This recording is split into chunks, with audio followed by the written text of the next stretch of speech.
Sometimes It's a meeting. I know.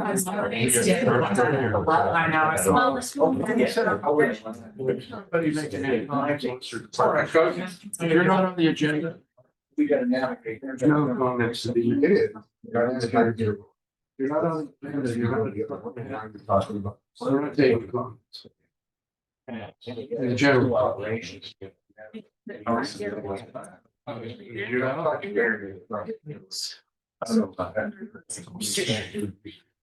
Okay, welcome everyone. We're gonna start the meeting. Madam Clerk, roll please. Mr. Malloy. Here. Mr. Bernard. Here. Mr. Hernandez. Here. Okay, item agenda 1, dispense reading of the minutes of the workshop, May 28th, and the regular meeting, May 29th of 2025. 2, to approve the bills. 3, approve additional appropriations from the Trumbull County Auditor between May 22, and May 28th of 2025 as listed. 4, transfer appropriations. May 22, May 28, 2025 is listed.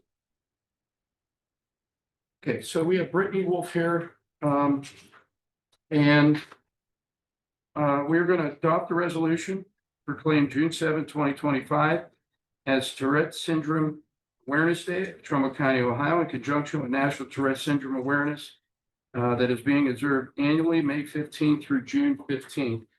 And Brittany, we want to welcome you. I don't know if you have anything to say, but I've never done this before, so. if you can make it brief, just let us know, give us Yeah. your name. Absolutely. So my name is Brittany Wolf. As you said, I'm 35 years old. I was diagnosed with Tourette syndrome when I was 7 years old, so 28 years ago. We've come a long way, but unfortunately, we have a lot further to go. If you guys have seen Tourette syndrome in the news, in movies or television, you probably have seen it as the joke, which is coprolalia, which is a real form of Tourette syndrome, the swearing, yelling out obscenities, vulgar things, those types of things. But people do yell out nice things too sometimes. I don't have coprolalia myself. 10 to 15% of people actually only have that, where the swear words are there. We're just the easy punchline. So I've spent my entire life trying to educate, spread awareness for Tourette syndrome, because when I was growing up, I felt really alone. I felt like nobody was like me, and I felt like I was being made fun of by everybody. And so I just want to make sure no other child grows up like that. They know that somebody's fighting, and that the people in our county that have Tourette syndrome, which is way more than we think, it's 1 in 50 now. It used to be 1 in 150.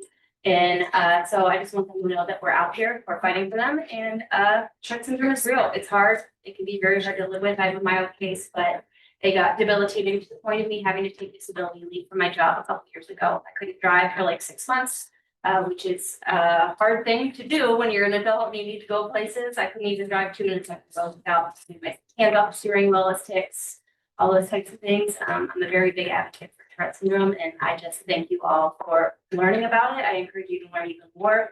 I actually work for the Tourette Association of America now, where I get to help people like me every single day, which is a huge blessing. So I encourage you guys to visit their website to learn more, and I can answer any. I'm an open book, so I can answer anything you'd like to know how it does pop. I must say it's very well spoken, and we appreciate you and what you do. And we look forward to presenting you. You'll be here tomorrow for the Yes. proclamation. Yes. Is my husband able to come? Yes, Okay. absolutely. Okay. Yes, Whole crew. bring them all. All right. I just wanted to make sure. Or he came. Thank you, Brittany. Yeah, thank you Very well spoken. Thank you. very much. Okay, moving forward, Board of Elections. And authorize the clerk of Trumbull County Commissioner to advertise for sealed bids for the labor and material equipment necessary for printing of optical scan paper ballot pages that's used by the BOE. And if we have anybody here, BOE, but Yeah. Stephanie. oh, Stephanie, okay, yeah, you are here. Okay. Any comment on that, Stephanie, or no? Every 2 years, we have to put it out, and we're here. Okay. Thank you. Okay, Mike Slawinski, please. Okay, Mike, you want to let us know what this is? Commissioners, this is a request to advertise for bids. This is the security fencing for the appeals court, 11th District Appeals Court. This project's been on the books for a while. They have a capital improvement fund where this money is going to be drawn from. But this is a two-part project. So and I know it surprised you, but the need is not enough money for what they need.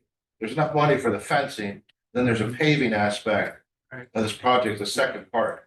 Now, it's not going to be a big dollar amount, and that money is going to be shared by 5 counties. So since it resides in our county, we would upfront the money and then get paid back to the other counties for this improvement. We don't have a dollar amount on the paving. This is just for the fencing. And there's enough money in their capital improvement fund for this.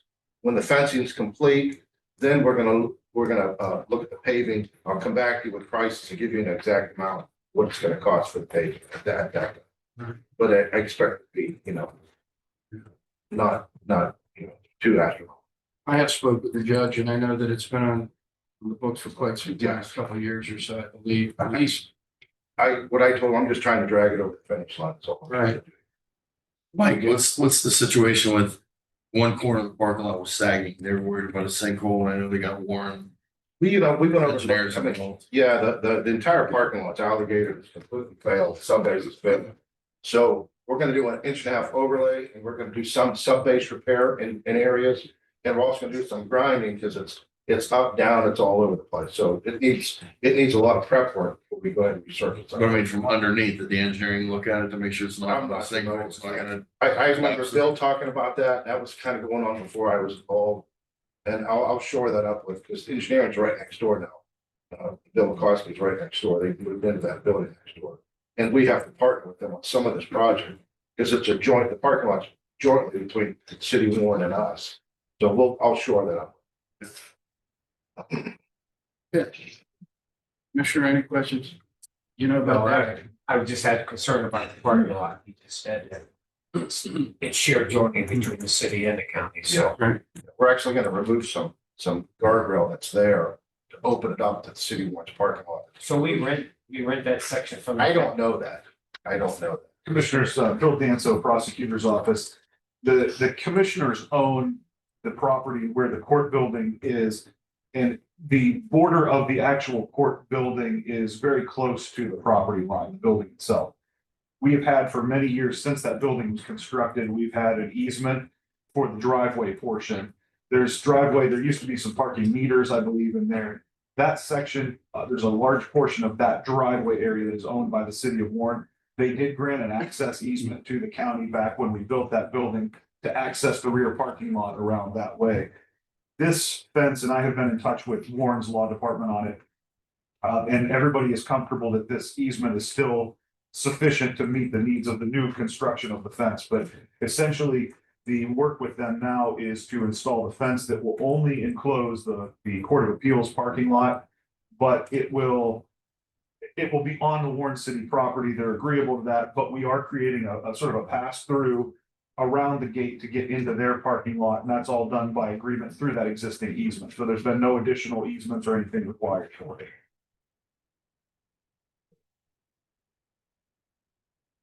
Questions answered? No, Mr. Danzo's on top of it. Okay. Thank you. We have our treasurer here, Sam. Can you enlighten us on Next two items are for the treasurer's office, item 8 and item 9, normal boilerplate issues here. Every 4 years, the county is required to address the depository agreement of the county with the agencies it uses in regards to depository agreement. You don't use just one agency, you use a few agencies with depository agreements. So the first item that the commissioners will be addressing is the resolution setting an amount of money that at any one time is available for deposit. That doesn't mean it's the whole year, gentlemen. It doesn't mean it's every single day. It's only at one designated time. We set that number at $210 million this year. That is usually around first half tax collection time. And it's usually right the week of the close of first half tax collection time. We have a large amount of monies in the bank at those times. But the code says we must have the number set that is in place for the largest amount of deposit at any point in time. So the first item, item 8, would be setting that amount at $210 million for this upcoming 4-year cycle. It might be a little high this year, but by the 4th year, it'll be in play. So that's the reason for it. Item 9, would be the follow-up of the program. Once the depository agreements are received back to the county, and they're all reviewed, any issue of question would then go to that young man, Mr. Danzo, that handles everything quite well. And then once that's all done, we'll be before the board to accept those depositories. So both issues 8 and 9 handle that action for the treasurer's office. Any questions? Just wish we could use some of them. Well, you do use them in a roundabout way. It's Our funds, our daily activities, so it's used. You did a great job with that too. Well, we try. I'm only here because I'm the face of the office. All of this work that's done, Mr. Danzo will stand behind the next statement, was done by Chief Deputy Gearhart. She tears this thing apart and sets this thing. This will be the 3rd time she has set it in place. She hit Mr. Danzo with a couple unique questions this year, so we're very happy to have her on board, and she helps set these things. Thank you, Sam. Thank you. Okay, item agenda number 10, to approve or deny bridge name change of Warren City Bridge being renamed the African American Veterans Memorial. In honor of African Americans from Warren, Ohio, who served in the United States Armed Forces. 11, Commissioner, we do have a hearing for that tomorrow morning at 10 a.m. yeah, what is the hearing about? For what reason? For proponents and opponents, and then we'll make a decision on whether to change the name after that. So in other words, there may be some that are against it. There won't be use for the most part, but they will officially present it to us and ask for us to do that. Okay. 11, receive, place on file, 2024 annual report for Warren Municipal Court, submitted by the Honorable Judge Patricia Knapp and Honorable Judge Natasha Natal. 12, Michelle was here. Receive and place on file monthly activities report, Trumbull County Dog Kennel for April 2025. And we're going to move forward with Gary. Right here.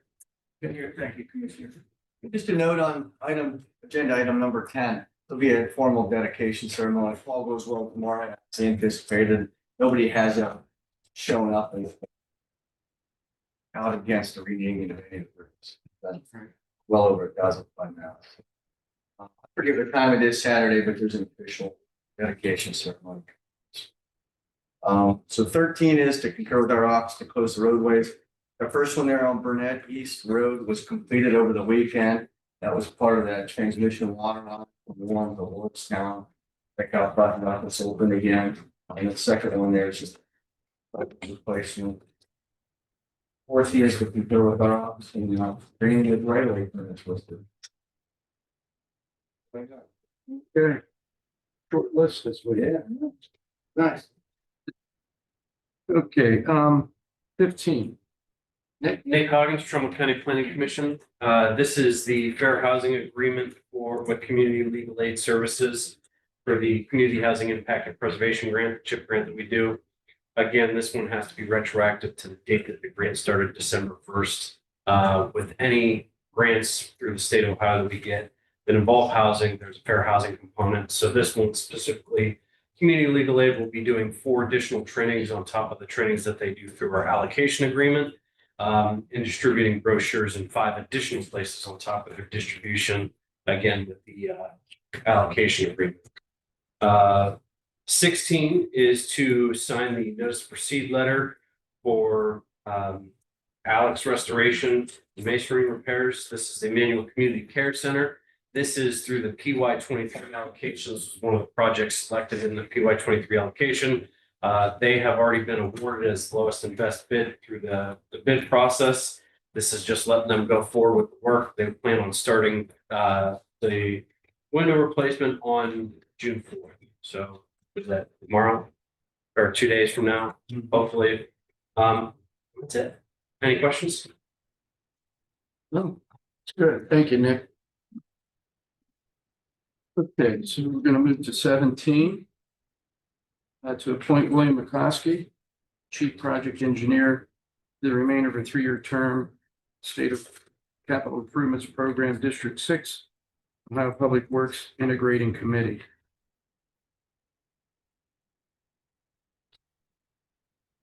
Questions on that, commissioners?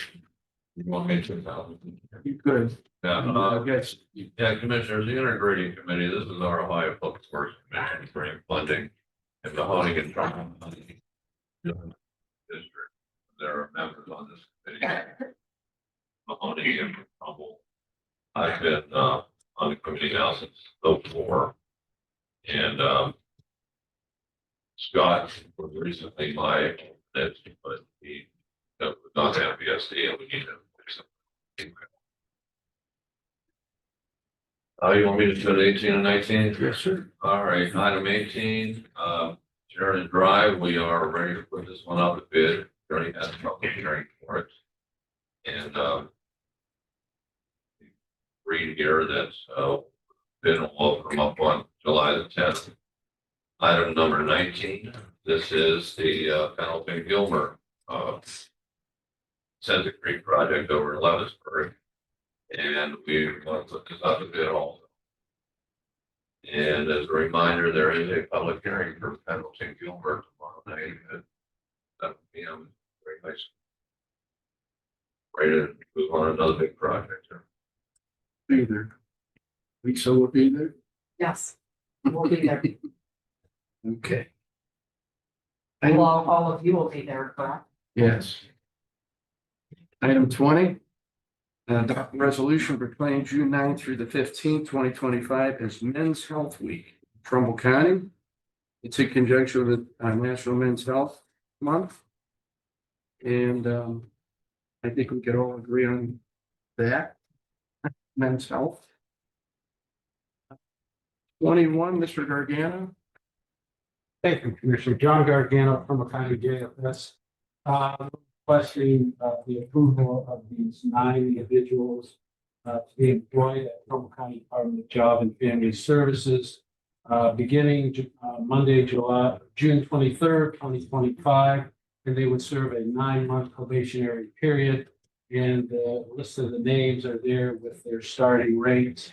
The last individual, that is a unit support worker. It's an entry level position, and that's why it's a little less.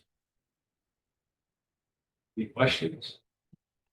Do we do reference checks on all these employees? I'm going to say not. I could defer to Shelley. Usually we this point, the references that we have been minimal at best. Usually in an HR capacity, when you call a previous employer, you're gonna get their start date and their end date. Unless we have a release by the applicant.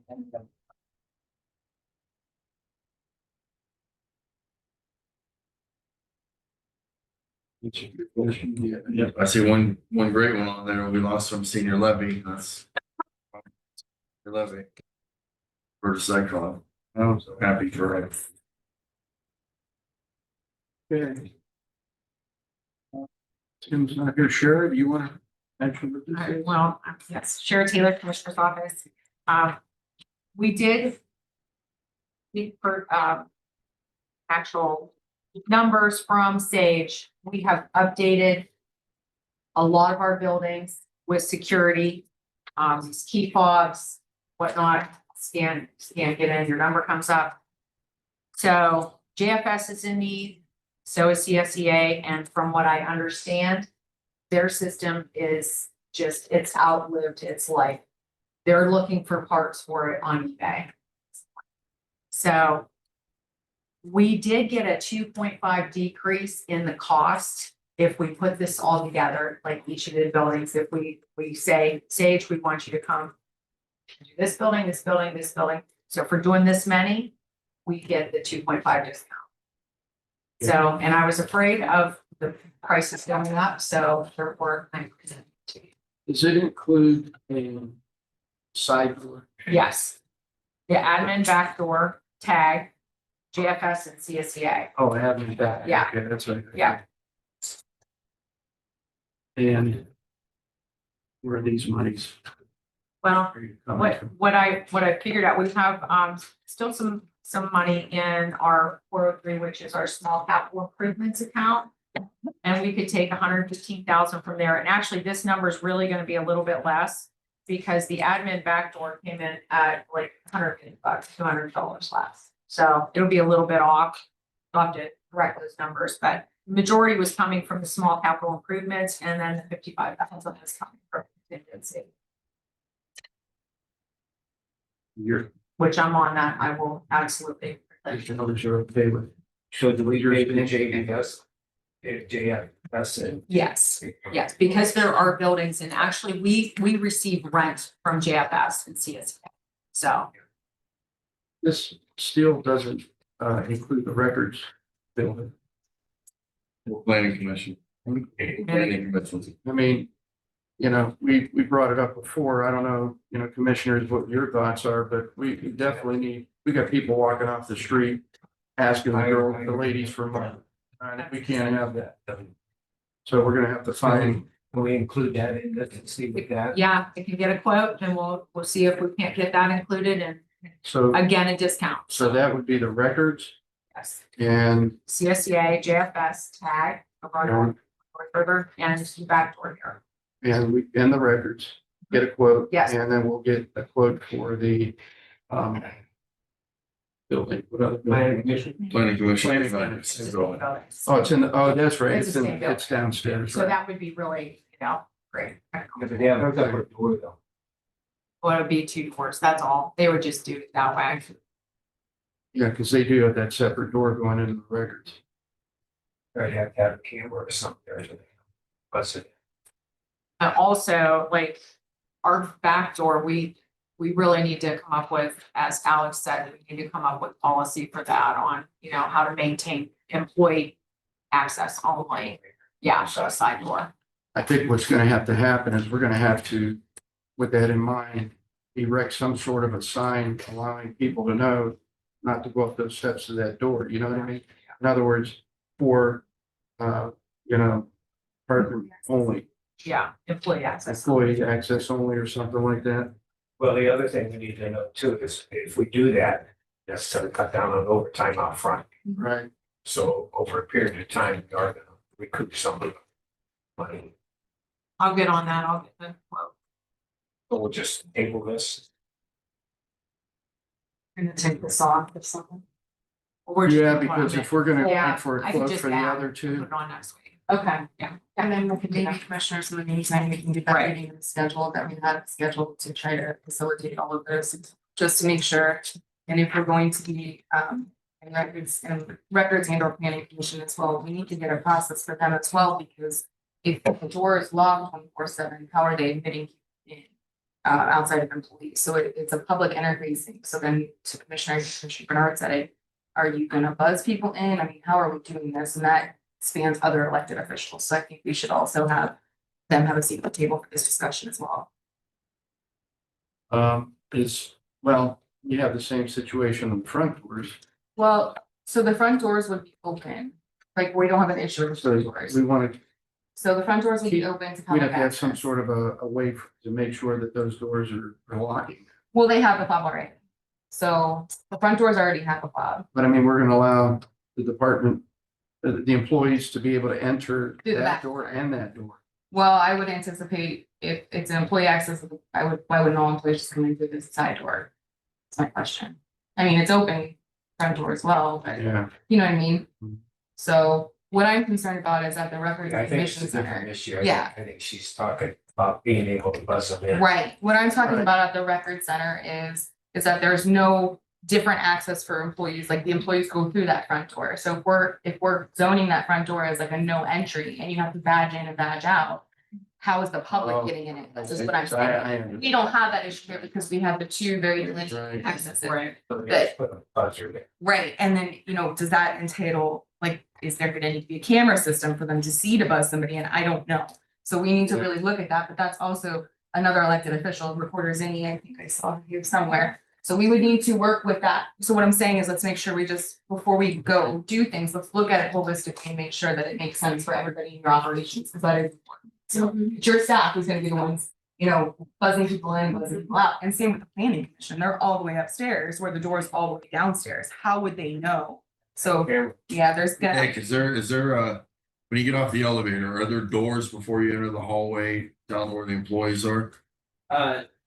There is an executive door that we lock at the end of the night to go in, but also a limited access to the archives. For all of those details, Director Green and Lynn Wallace Smith, who's the Director of Archives, have already worked together and put together a plan. Have asked Tim Hannaford to look at what it would entail. oh, that's, So all of the details are worked out. You just need to contact Lynn Wallace Smith and Director Green. and Tim was actually set to be at the meeting with this larger meeting, so if Yeah. you would already know that, then that's great. He should The have meeting most of just those got canceled details. because unfortunately the schedule with commissioners, they weren't available that day, but Yeah. we'll get that reset, and I wanna make sure that everybody's there for those reasons, because there might be things that have already been done, why do we need to recreate the wheel, so. Yes. Then do I still reach out for a quote because there might be extra things on this quote?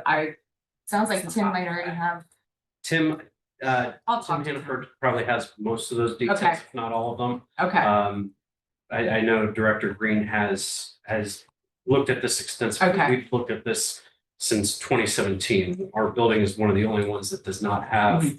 a sheriff or a metal detector or anything in front. And we do have people that walk in looking for child support, have people walk in looking for building permits, because we're right next door. People get lost, they just go through the first yeah, public access door. So we get a lot of people that randomly walk in that aren't supposed to be, that are looking for something, and you know, thankfully, we have not had an issue with it. But there is random people that do just stumble in.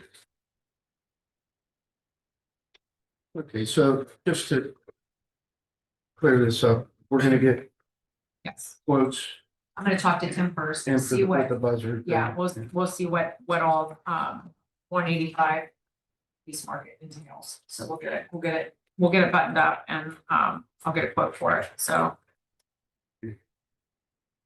I do have two other things that I'd like to bring up, if possible. Sheriff Taylor, Commissioner's Office.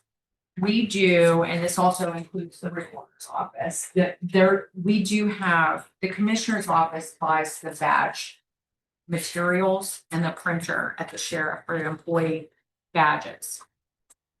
What's happened now is they're going to a cloud-based system. If we stay with the same system, but we'll have to upgrade, it's gonna cost us like double.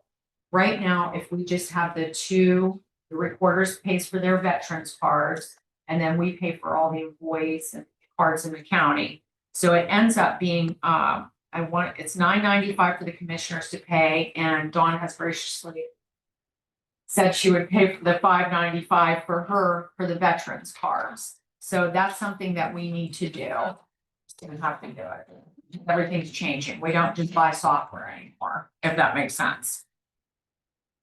And so that's one item, but the second item that I have is, we were asked for additional budget money we had a little extra in the public defender's appropriation, and the prosecutor's office would like that to be put in their budget. It's like 300,000. So, bringing that up now so that we can put that on the agenda and you all could vote on it. That isn't on the agenda now. No, I'm just bringing it up at the You're workshop. looking to have it on the agenda for tomorrow? No, but I think, Commissioners, I think that's something. We're gonna get other requests from other departments now too, it seems like. And that money should go back to the general fund and then be reallocated from there. And in fairness, I think we need to have our meeting that we talked about. Like a mid-year review, hear from all the department heads on where they are, what have they done to save budget over the last 6 months. And then reallocate the funds as needed after we hear what's out there to get us through to the end of the year. To just move money just because it was in some related type of a thing, I don't think is the fair way to do it. I think we need to listen to all the requests that are there and prioritize the biggest needs. Well, my opinion is that that's coming from one legal system. And if we approve the request, it's going into the other legal system. And we talked about it maybe a month ago where the state of Ohio gave more money to public defenders, but they didn't give us any money for the prosecutor's office. So in a roundabout way, public defenders, we allocated that money for them. They're not going to need it. So why not take that money from them and put it into the prosecutor's office? Because I met with the prosecutor about a week ago, and they need the money, legal system. So I say we transfer it from the public defender, give it to the prosecutors and move on. Well, Sheriff Wilson, I talked to yesterday, and I brought up that same thing to him. And he said, well, if we don't have the guys to arrest people, then the prosecutors don't have the work. So he asked for some of that same money also, and said that he would like to be considered for that part of that $300,000 stuff that initially he has, where we know he's going to run short by the end of the year. So that's what I'm saying. This is a bigger picture than that. He's running short, but he also has some of that opioid money that we're giving him. And the prosecutor's office doesn't have that. So I think let's put it on and let's vote for it. And we can vote it up or down. what I have to say about it, and again, Commissioner, I understand your point. Commissioner Bernard, I would agree with, this is indigent. These are monies that were saved, which could support the prosecutor's office, who's been very nice to our department, to say the least. We've been through some real problems here, and the prosecutors always pulled through. And we did cut them pretty extensively. It is monies coming from one source, court-related type, to another, venue that we rely on heavily. So I personally would feel that, no disrespect, Commissioner, I just think we need to look at it all fairly. If we start picking favorites. It's not picking a favorite. I'm just saying that because it is coming, and I would agree with Commissioner Bernard that it is coming from an entity that funds a similar thing, and it's court-related stuff. And, it's not like pulling it from, an area where it would be either the clerk or, the Board of Elections or something where it had come from that area. Right. So, I would be in agreement with doing that, transferring those monies. Actually, I believe there was more money in there. I believe that some of that additional money can be allocated to the general. There's an additional 14,000. So we can allocate some additional monies. We can afford to fund this department 300,000, and then we have an additional 14,000 to work with. So every department counts on the prosecutor's office. And again, I understand what the commissioner is saying, but we're not, just to be clear, it's not showing favoritism. We're not showing favoritism. It's a source that it's coming from, right, which makes sense to go to that area. So, Bill Danso, prosecutor's office, Commissioner, I also want this process to be fair. Our office wants this process to be fair. But frankly, I'm not sure how much thought was actually put into the statutory duties that our office performs. And that gives me concern. I agree, the sheriff could always use more money, but the board, I will remind you, has been very free to give the sheriff more money. And I'm not saying that's a problem, but there was an additional allocation for vehicles. Now there's going to be an extensive renovation project that the sheriff has asked for and is going to get. There's the opioid money, which I'm happy can be used, don't get me wrong. But, when we talk about fairness, we keep throwing money often in the same sources. And on the same token, there's a number of sources that have been very resistant to giving money to. And I'm starting to wonder, is there something that we've done wrong? I don't understand why there's a resistance. It's not that at all, Boy. I totally agree. You need the money. What if a judge comes tomorrow and says they need more money for the court? Does that trump the prosecutor with that money? Because it's a judge over a prosecutor? Well, I guess And there may be requests coming from the judges. Sure, and at that point, I guess that ultimately what we're trying to avoid is the lawsuit to make you guys go back and look at those statutory duties and figure out what's mandated and what's not. You know, I just don't, I guess I'm not entirely, you know, I'm not entirely sure what's been looked at and what hasn't. I guess I'll just say that, but I, you know, certainly would appreciate the consideration for this additional funding. There's a position we haven't been able to replace. We've got a lot of work.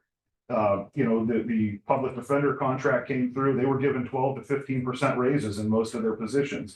They were given 3 new employees. And I know you guys only pay 12% of that, but we now have a situation where in our county courts, we have one part-time, not even, well, one 32-hour-a-week employee for 2 county courts. The public defender's office, you guys have funded them for 4 attorneys, 2 in each court. It's getting to the point where, you know, we're being put on the hot seat for this kind of stuff, and we can't replace employees, but our opponents are being granted all this money, and that's not to mention all of the civil clients that we are trying to keep up with. So I just, you know, again, I would appreciate the consideration. I understand you guys have a job to do with your allocations. I understand that. But I also believe that this is money that was at least set aside for the justice system, and it was now unused by the public defender's office, and I think it warrants consideration for our office. That's all.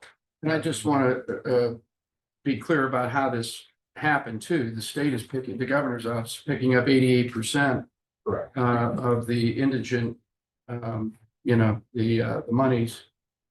So the state is allocated additional percentage there to be able to free up that amount of money. So But we're mandated to pay the other percentage, right? Right. And we were mandated to pay this, and it just happens that it happens to be less. And I'm just saying, how do we go to other department heads now and ask them, where have you cut back that you earn more money to get to the end of the year? And we go to the prosecutor, we didn't even ask them if they cut back anything. We're just, hey, you got extra money here, can you give it to us? We're just giving it without any questioning, without a prosecutor being asked, where did you cut back? How is your department helping to save the county? I just would ask you, Commissioner, where would you like us to cut back? I don't. We asked all department heads to cut back. Sure, That's on the I'd like you to- department I'd heads like- to figure that out. Oh, no, I think it's on the commissioners to help us with that is, you know, from the perspective of, you know, I mean, I guess maybe you've looked at our staff levels, maybe you've, you know, analyzed what we all do. I guess I'd just be curious where the cuts are going to come from, because I will tell you, like a few other departments that I could name, our office has been bare bones. We've been trying to cut our budget even before the county was having budget crisis moments. We were trying our best to keep that budget at a level where we could save the county as much money as possible. So, you know, I guess I'd just be curious, you know, along with some of our other departments, where are the suggested cuts? Because I keep hearing the word cut, everybody has to cut, but what are we going to cut? You know, the fact is, at some point, and this is, the commissioners absolutely have control over the county's budgets, but at some point, I think we need to be honest that cuts come with a reduction in our ability to perform our services. Cuts sounds like a great word. I don't like to pay additional money to things. I know none of us do. I know the people in this county don't like to pay additional money, but they also like to have a prosecutor staff that can keep people in prison that we've put in prison, that can actually perform our duties in court, that can actually prosecute people that need to be prosecuted, can actually provide services to our elected officials who need the services of our legal system. You know, at some point, and maybe, you know, part of it is my presence at these meetings. I try to be here before the board because I think, frankly, it's good that you guys have somebody here to help you. But I also spend hours a week trying to help just the Board of Commissioners. Our civil staff is limited. At some point, you know, and it's something we can talk about. Perhaps my attendance here isn't necessary, and that's fine. You know, we can go to the point again where we just have things written out to our office. We try to tackle those questions the best we can and get them back to you. But at some point, you know, we can't have all of the services that we all want, but keep cutting the budgets of places. We presented to you, and I know that some of our commissioners may not have been happy when we were asked originally at the beginning of the budget season, hey, everybody has to come back with some cuts. I came back at the next meeting with the same budget. It wasn't because I was being disrespectful to the board, it's because that's what we need to operate.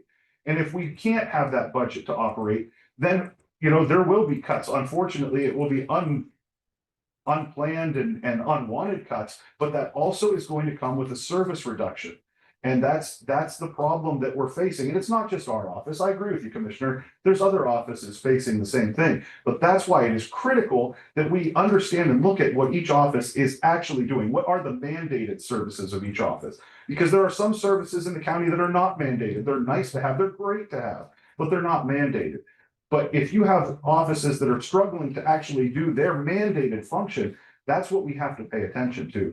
So I would just, with all due respect, if you don't believe that money should come to the prosecutor's budget to fund our office and allow us to be staffed at the level we have been, I would ask you, please then look at those other departments before just saying, well, these other departments are probably going to ask for more money. Let's look at the mandated functions of those offices. Let's make sure that we're funding the mandates before we're funding the niceties. And again, as a person also who lives in Trumbull County, I want to make sure that I'm not paying more than I have to in taxes. And I know all you guys are that way too, but I also want to make sure that whatever the money comes in for is going to what those mandated functions are. And that's my interest. I hope that's everybody's interest here. And if it turns out that it's not the prosecutor's office, then so be it. But I think that for what our mandated functions are, I think that this is money that really is, it's going to be necessary to keep our services at the level that they historically have been.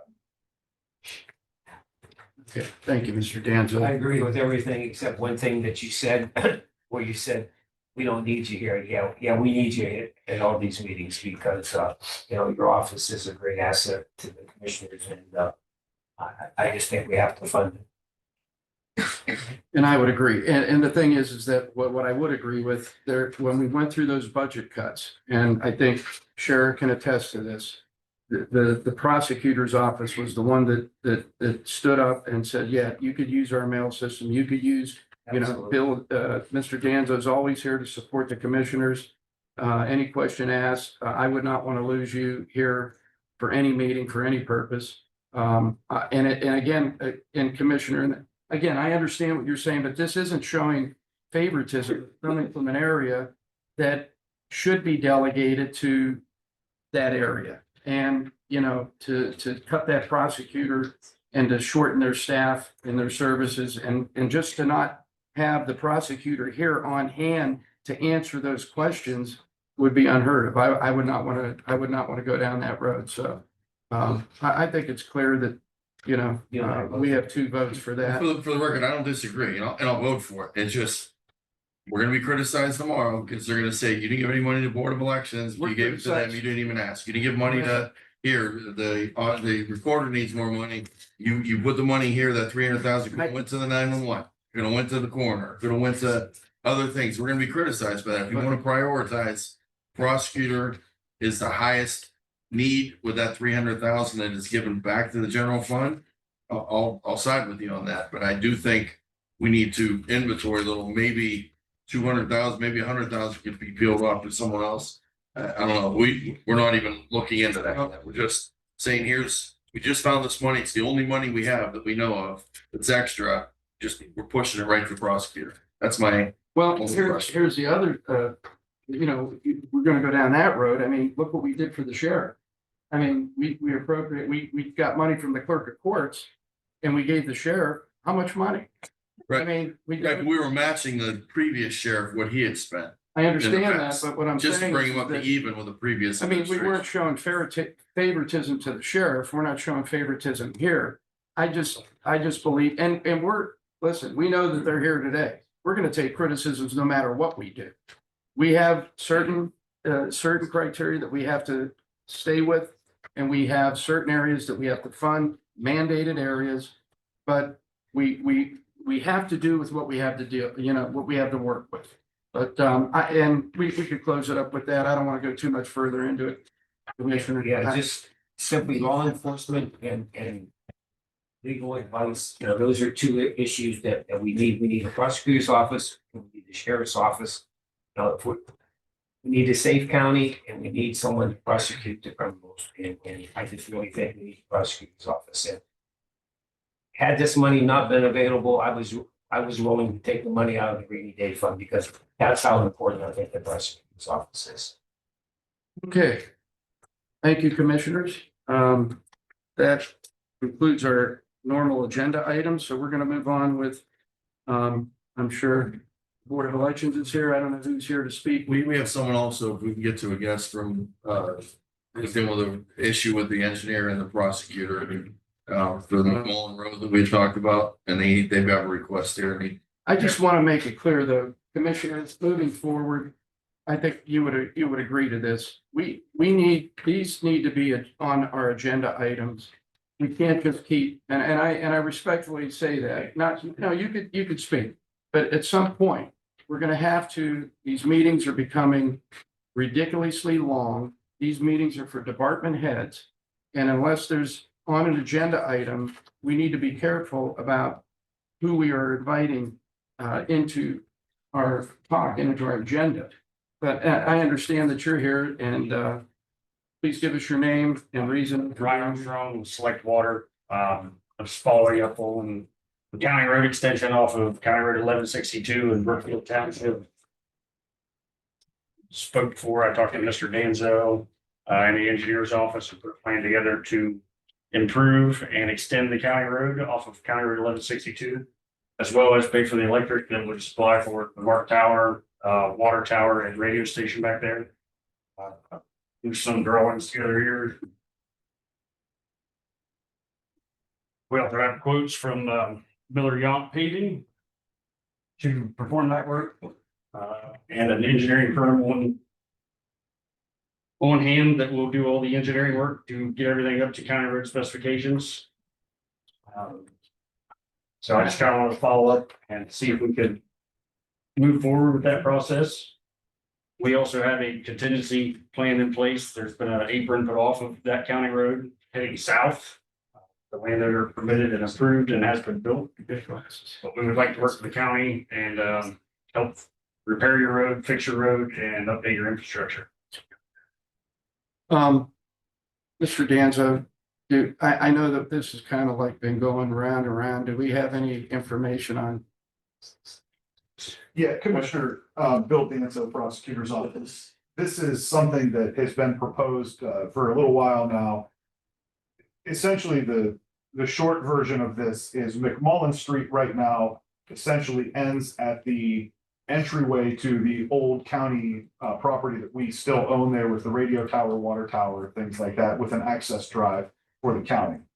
The county, from all the records I've seen at this point, though, also owns what this gentleman's talking about here, the extension of past where McMullen actually ends as a road right now. So it's a little bit unusual because it's not a road easement that the county has there, as I understand it. It's actually the county owns that property, which is the strip about the size of a road. Let's put it that way. It's about the width of a road. So the proposal that's been made is to allow through some, probably I would think some sort of donation agreement, essentially, to allow a private company to pay for that road to be extended and built up to what the county standards would be for roads through the engineer's office. And then to dedicate and accept that portion of the road as an extension of McMullen Street at that point to make it officially part of the county highway system all the way to the end. And what that allows is it allows Select Water to have a direct access to their parcel of the property that's actually in use, rather than having to sort of create a long driveway around the horseshoe shaped sort of property that they have. Because the county again kept that access drive up to the radio tower we own there. It's something that I know was presented. I believe, again, the engineer's office has been involved in at least some preliminary looking at this. It's a little bit different than some others we've seen, but it is not uncommon, as you guys know, to have private developers put in roads that are ultimately reviewed by the engineer and accepted in the county highway system. So that part of it is something that we are used to seeing in the county. I think there's probably a pathway to get there through an agreement if that's something that the board wants to consider. But I think that map kind of shows you there the scope of the proposed project, at least, and where that road would lead to. And then as far as the power and things like that, I will say I did confirm with the Marks Tower, the project, at least right now on the county's end, appears to be virtually complete. And right now, that is, the remaining portion is the Ohio Edison actual power connection to that tower that is not done yet. I don't know the status of that. I don't know, was Bill Hart working on that before he retired? I don't know exactly who is the direct contact right now with Ohio Edison on that, but Would Harlan have anything? I did I had to pay like 25,000 to Ohio Edison, so I did do that. Population, we'd actually paid 31,000, I think, Okay. before, because we were going three-phase. Okay. I think would take a call from the commissioners as well to, if we don't do three-phase to start with, then at some point they'd have to shut power off and bring that third phase in for that power system to our facility. Like I said, we're wanting to help out as much as we can, wherever we can. And we are willing to improve the county road that's there, bring it out to the engineer standards and. Commissioner, what this comes down to is common sense. They have a business back here, they can't get to it. We restricted them from using our gate. So they're gonna build another road, either right next to the road that's already there, or they're gonna build a road that goes down that road and then around, all the way down around the water tower, and then they're gonna run their own power on the other side of the street and have two sets of power. What they proposed is, let us go another 100 yards or so beyond where the gate is. And that way we could turn right into our property. We'll maintain the road, rebuild the road, maintain it. Even with the culverts at the end. And then we will pay to run the power, not only to our system, but we'll pay for you to run it to your Marks Tower and water tower at their cost, which I believe is up to $45,000, which they would either pay for or reimburse the county, saving us the money for the power to do it, just to get access so they get on their property. They're gonna do it anyway. But to me, it just makes no common sense to have two roads parallel to each other and two sets of power leading almost to the same source just because a previous commissioner didn't want him to cut across 18 feet of our property. There were two previous commissioners.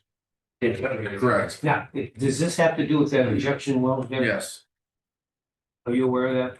This is I am aware of that. And then, Yes, I do know. what are the Brookfield Township trustees, what are they saying about this? And possibly. Well, the Brookfield Township, the trustees, of course, are gonna be an objection to an injection well.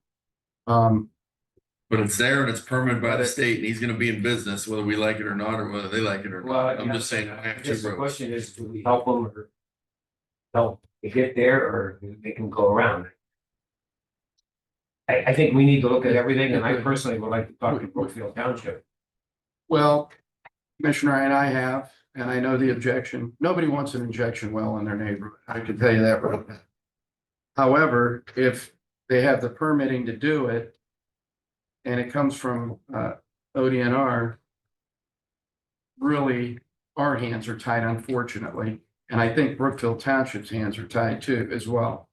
But like you had mentioned, do you help them with the objection of the residents of a community, or do you, and I get what, Commissioner, I get what you're saying, is they're gonna pay, it's gonna cost the money, county money to run these lines and do these things. So it's a judgment call. It's one of those, it's a little bit of a tough call. Because you have a community at Brookfield that I'm sure doesn't want it, but then yet you have permitting fees and an injection well that they have the right to operate.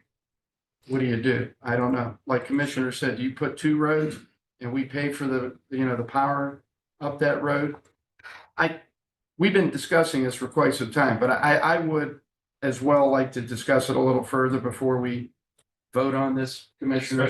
I think we need to really just. So I will say that the ODNR has permitted this, they've approved it, they've done mechanical integrity testing in the last year. Road, that's where we come in. They Yeah. permitted it. I will say that we do have contingency plan, I'll give you this as well. And like I said, the apron off that county road has already been put in, permitted, approved. This is basically the map to go south around your This is property. how you're going around it right now. Correct. That's how we went, yes. But like I said, we'd rather work with the commissioners, with the county, do your infrastructure updates. And gain access that way. All we own is a little section here in a road. And there's 18 foot that we won't let them cross. Right. And I know. mean, we're either for energy exploration, energy independence in this country, or we're not. And to say we don't like his business, so if it was any other, but if he was running a dog grooming place, we'd say, hey, no problem, we'll help you Yeah. build it. But it's, I don't want to say I mean, I for one, I'm a little apprehensive about this type of operations, especially when they don't permit these in Pennsylvania. They will permit, fracking, but they don't permit dumping this material into a hole in a community. But I get it. It's ODNR and it's permitted by ODNR, and to fight the state on it, you're not gonna win. well, we already had that battle. The state You're wanted not to go gonna inspect it to make sure it's safe, So, and we restricted the state's access. You know, They threatened to sue us. so with all that in mind, I'm not trying to say I'm against any industry or anything. I'm not, I'm not happy about it, but we have a community. I'm gonna So talk we're to gonna, Brookfield Township trustees. And yeah, see, I'm sure they're against it. The past board was against it. I'd be more than willing to meet with you guys as well as others, like if you need anybody else, anything else you need from us. Well, right now, I'm gonna be with Brookfield. Township. right. Well, thank Appreciate you. your We time. know that you've been patient with this, because I know, you've been going round and round with this. Give us a little more time on this to make some discussion with, what we need to do, and I understand. we'll bring this back up here in a couple of weeks. Maybe we can get Brookfield in there at our next workshop.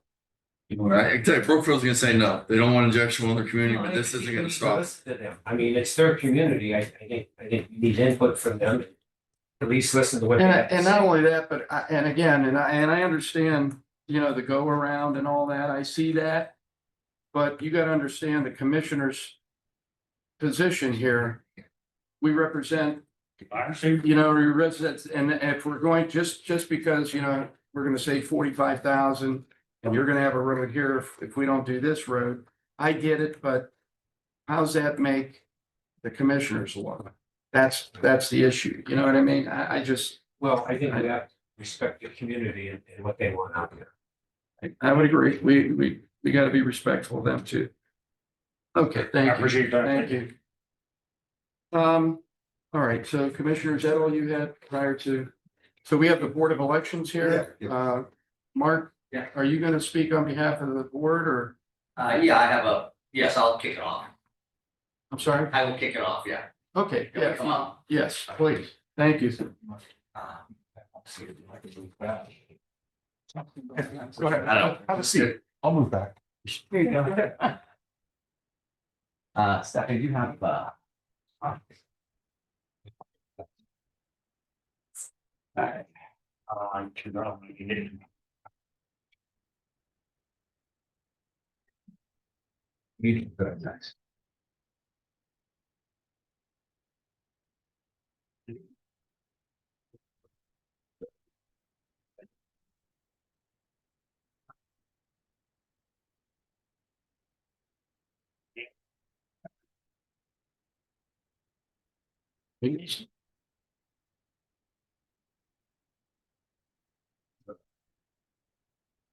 Okay, thanks. Happy to be here today. This is kind of part of the Please state special. your name. My name is Mark Alberini, Trumbull County Board of Elections. For the matter of the record, this is a special meeting, hosted at your facility. We have the rest of our entire board, Mr. Captain, Christopher Farrow, Marlea Campbell, and Robert Carr in attendance as well. In accordance with open meeting rules, we sought some guidance, like how do we do this legally, like when our whole board convenes together. So it was suggested that we do it in a special meeting. So I appreciate you extending us the opportunity to do that. The other reason, well, the main reason we're here is that upon the guidance of the Secretary of State's office, everybody knows that we have concerns about our ability to fund 2 elections in 2025 here in Trumbull County. We've submitted budgets to you preliminary budget, we've attended budget hearings, we've attended workshops, we've had lots of conversations about this. And my goal today is to really break it down into just the math and the appropriations and what's fixed and what's variable, so it's really, really clear. And you'll see the justification as to why we're asking what we're asking for to fund these two elections. Bear in mind that the last couple of years, we've come within 1% of what we said we needed. And so we've got a really, really good track record of knowing what's required and managing to that. So stating that, let's go into this thing open-minded. Again, I'm here to educate and inform and make sure everybody's really, really clear on what's the justification behind the ask, okay? So what I've given you is I tried to break down this spreadsheet as simply as I could, taking a lot of columns out and everything like that. But what I want to do is I want to bring your attention to column 2, where it says 2025 requested. At the end of that column, it says 2,071,242. That's what the Trumbull County Board of Elections asked for, asked this board for. And you can see the different line item appropriations as such. What was granted and awarded was the first column, 2025 approved budget, 1.6 million. Now, the first thing I want to call out is all the appropriations in green. Those appropriations in green are fixed costs. We know what they are. That's what they're going to be. $1,749,742. Look at that number and look at what we were awarded. We can't fund 2 elections in Trumbull County just based on those fixed costs. Employee salaries are what they are. Board salaries are not determined by us. They're determined by the number of electors in a county. All these things, as far as compensation and whatnot, all tie into the number of employees and things like that. Can't do anything about that. Some of the other things, computer software and services, software, equipment maintenance, these are fixed costs. We have contractual obligations for software, for service, for cybersecurity, for things like that. Leasing, they're not going anywhere. We can't renegotiate them. They are what they are. And then you can see some of the other things, but those are fixed costs. We know what's going to cost. All right. Then I want to bring your attention to what do you want to call this color? Purple, rose, whatever it is. Those are variable costs. So those are we have a really good idea what those are going to be, but there's some fluctuation there. Okay. There's some fluctuation there. The variable costs on top of the 1.7 million are $321,500. And I'm not going to go through, you can see, postage, obviously postage. It depends on how big the ballot is, how much, how big the ballot is, what's postage going to cost, what do we have to send out, what's mandated by the Secretary of State. That operations supply budget, that's virtually everything that we buy at the Board of Elections falls into that fund. And you can see some of the other things in there. Temporary services is another one. That's for like temporary services would include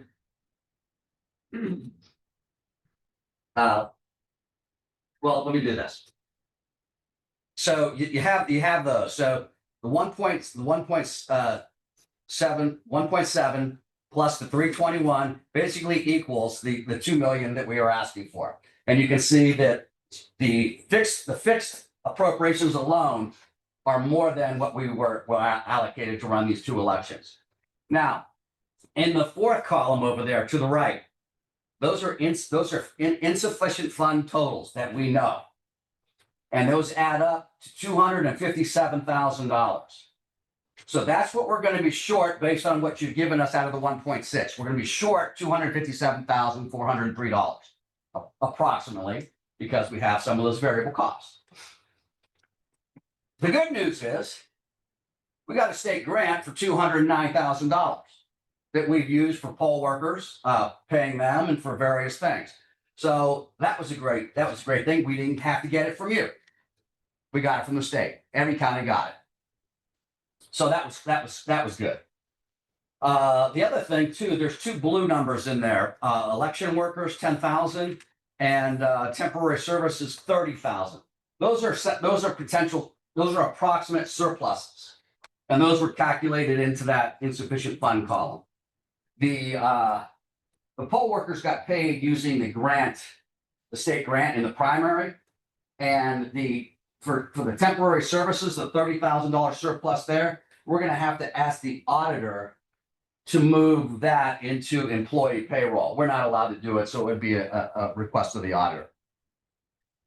But at the end of the day, I hope you can take a look at these fixed costs and these variable costs. And again, we know what these variable costs are going to be.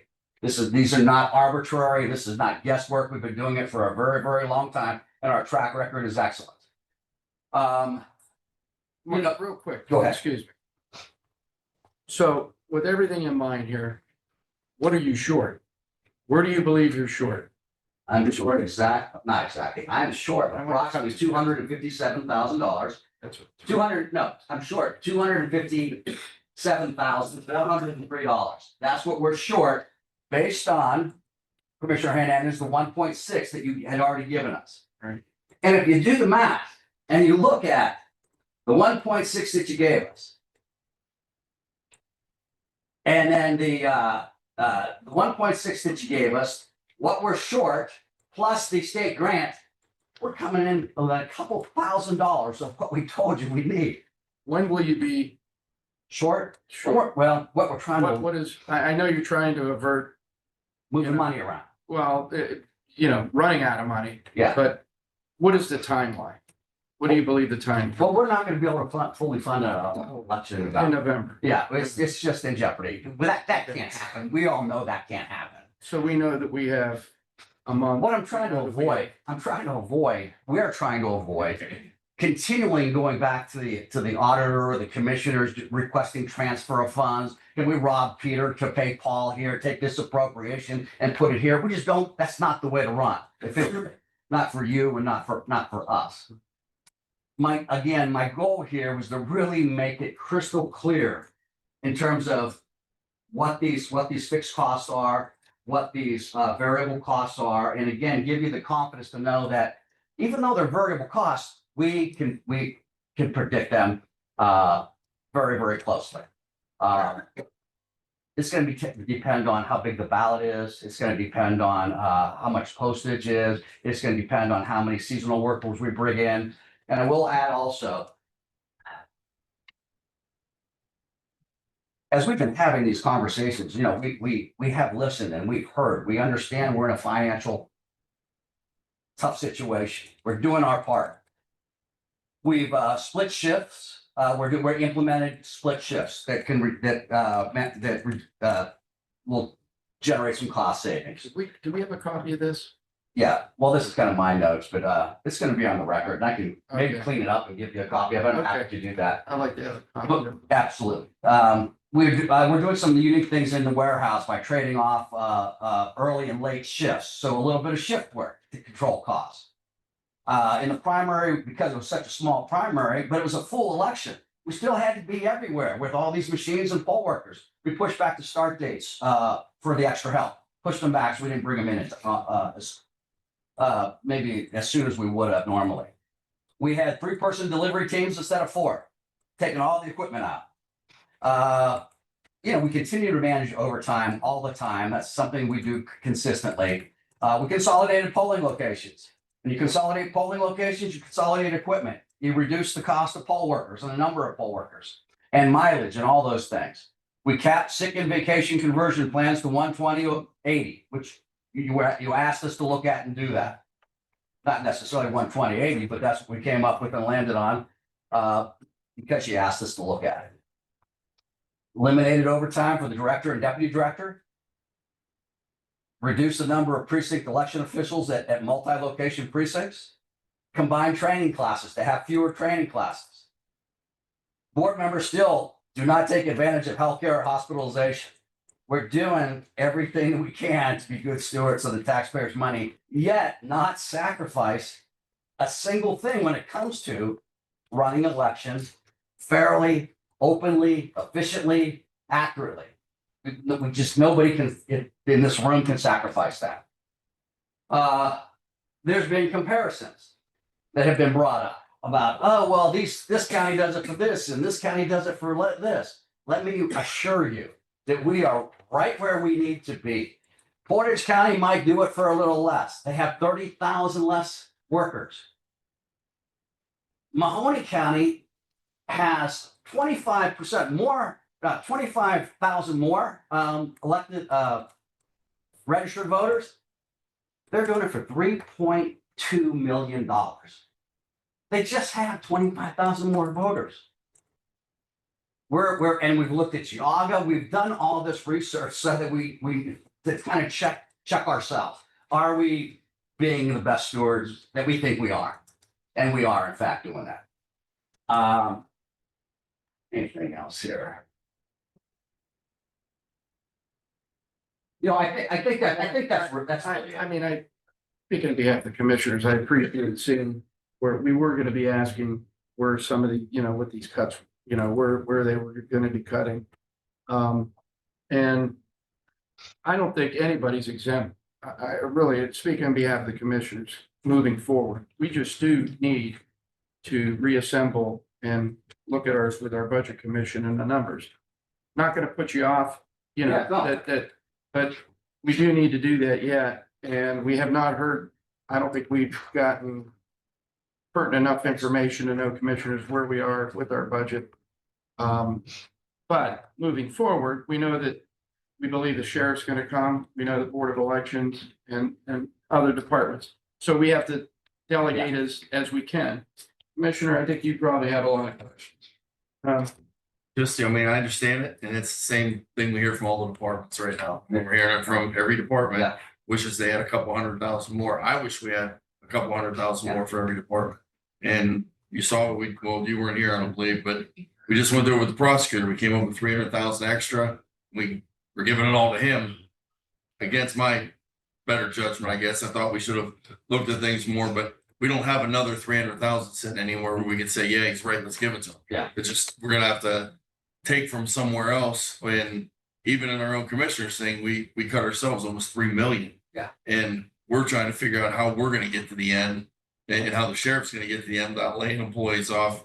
So the bottom line is there are other counties that do the same job you do for less. I mean, that's a given. We can produce a couple of different counties with the same size population that have the same budget we gave you, or even less, that are able to get through a spring and a fall election. And now, I'm of gonna course, respectfully disagree with you, but go ahead. I'll produce those for you. We've been working on this a lot the last couple of days. There are some that do more, but there are some counties that make more money. They're able to do more. And, the only thing, I contest in what you said is, you said you don't give overtime anymore to your director. They do get time and a half comp time, which is still solid. It's still something they can cash in and get paid. It's capped. And it is something they don't cash in comp time. I don't know where you get that. You don't cash in comp time. Comp time is accrued time. You don't cash it in. Well, they'll take off and someone else will have to work overtime or have to work more. But to it's make not it. cashed in. That's misleading. Okay, if they retire, they take it with them. You tell me, I mean, there's a cap. Yeah, there's a cap. Right. And So you I take up to a take certain it amount. you fixed the cap thing that we talked about on the phone. Yeah. That showed that they were way over the cap, and you said that was a mistake by Munis. You know what? Yes, there was misquotes made to the media about all this accrued time. And the Munis system, thanks to the Board of Elections looking at this, and Mark Malaki, who did an excellent job here in your IT, there was errors in Munis, and you'll have to tell me, it was either about something wasn't purged out from last year, or it wasn't doing something right, and it was miscalculating the thing. So that was all. They're not accruing unless ridiculous. Actually, when you looked at the math, it was impossible for them to even. You can understand where we had. Yeah, but anyway, red flags. that's all been addressed. So you fixed. That's all been addressed. And Commissioner Lloyd, if there was areas that we could cut we would cut. We would cut. There's not areas that we can cut. And, you know, right now, I mean, the best we can do with these variable costs, we don't have a crystal ball, but we've got a long track record of knowing what they're going to be. So we're in a much better shape than maybe some other departments or other counties, boards of elections that don't have the track record and the predictability that we have. We know what they're going to be. If we could cut somewhere, we would cut somewhere. And we just can't. And that's why when we came, initially we said, listen, like it or not, this is what we need. And when we review the map together, you can see that it's kind of difficult to argue, but I understand that we're in. Excuse me, but commissioners, I think at some point, depending on where we are in our budget, we may have to look at digging in a little bit into that rainy day fund. I know we took a percentage, but keep in mind that if there are some certain areas that we have to fund, if it's not there, we may have to look at that. Well, I mean, the election, that's a mandated service. I mean, you have to have an election if they need $257,000 for an election, we have to have an election. So if we have to look at that, I mean, I don't want to look at that, but you know, they have an election that they have to perform. And nor do I. These are hard decisions. Again, one of the purposes of us being here is so there's no surprises. I know what the county's up against. I know it's hard times. I don't want to come in November and say, hey, we're out of money. We're not having this election. So you know well in advance that we don't have enough money to get through the year to run elections. How do you not have an election? Answer that for me. How do you not have an election? I don't know how I would explain it. You don't. I mean, what would happen down the secretary, thing? How do you say, we don't have any money, we're not having an election? Yeah, that would not happen. What happens is nobody wants to find themselves with a lawsuit, but that's what happens. That's the next step. I mean, you can't legally combine precincts or legally have less workers or less polls in the precinct. No, there's minimums. Right? There's minimums. We have the minimums now. Pretty much, yeah. We're always looking at this. The other thing too, you know, we pride ourselves on running excellent elections. We don't want people driving 10 miles just to go to a little smaller precinct, because what happens then? They get disenfranchised. They don't go vote. We want to encourage voting. That's not the way to do it. So we're doing the best we can, but we can't not have an election, as Commissioner Bernard said. And the next recourse is, you know, you go through court of common pleas, and nobody wants to do that. Well, I think we got off on the wrong foot a while when we first started this, and I think that's part of the problem was when the director was here initially presenting the budget. It was said, and it's on tape, and we watched it. You know, you could see it on tape that the board was giving raises. Well, then we found out they already gave them in June, and you say it's not a raise, but there still is. They had their choice when they worked at their $70-some thousand rate. They could take overtime pay, or they could take comp time. Well, you did elevate their pay $26,000 a piece, and still allow them to have. That's not. Wait, that's absolutely not true. Okay, then what is the base pay? Not true. And you keep repeating these things, and they're not true. What's the fact then? What's the base This is pay? you recognize this. This is your wage and county salary schedule. Okay. Yeah. These two directors got 20 years of experience. You go all the way to that row, it's 20 years. They were a range 11, which was not where they should have been as a director and a deputy director, based on all the other job descriptions within the county that we've researched, and we've looked at other counties when we were restructuring all the job descriptions and responsibilities for the staff of Trumbull County Board of Elections. These were the last two people. They've been patiently waiting, because everybody else, we did the salary study and competitive with. Did a competitive analysis with other counties. So they were it was basically, I don't know, it's like a $7 an hour raise. Okay. But no, because we moved them to the we moved them to the appropriate range. Okay. The range is now went from an 11 to a 14, which is where they should be. But what we did is we eliminated overtime.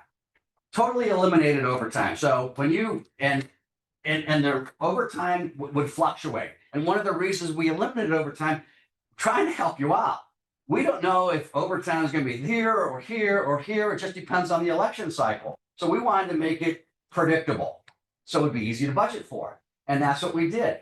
They will not, I predict that they will not make any more or any less in any given year than they have been the last 3 years. And I have all their W-2s. I know exactly what they've made. I see what they're making now. I think that we gave them their salary is $93,000.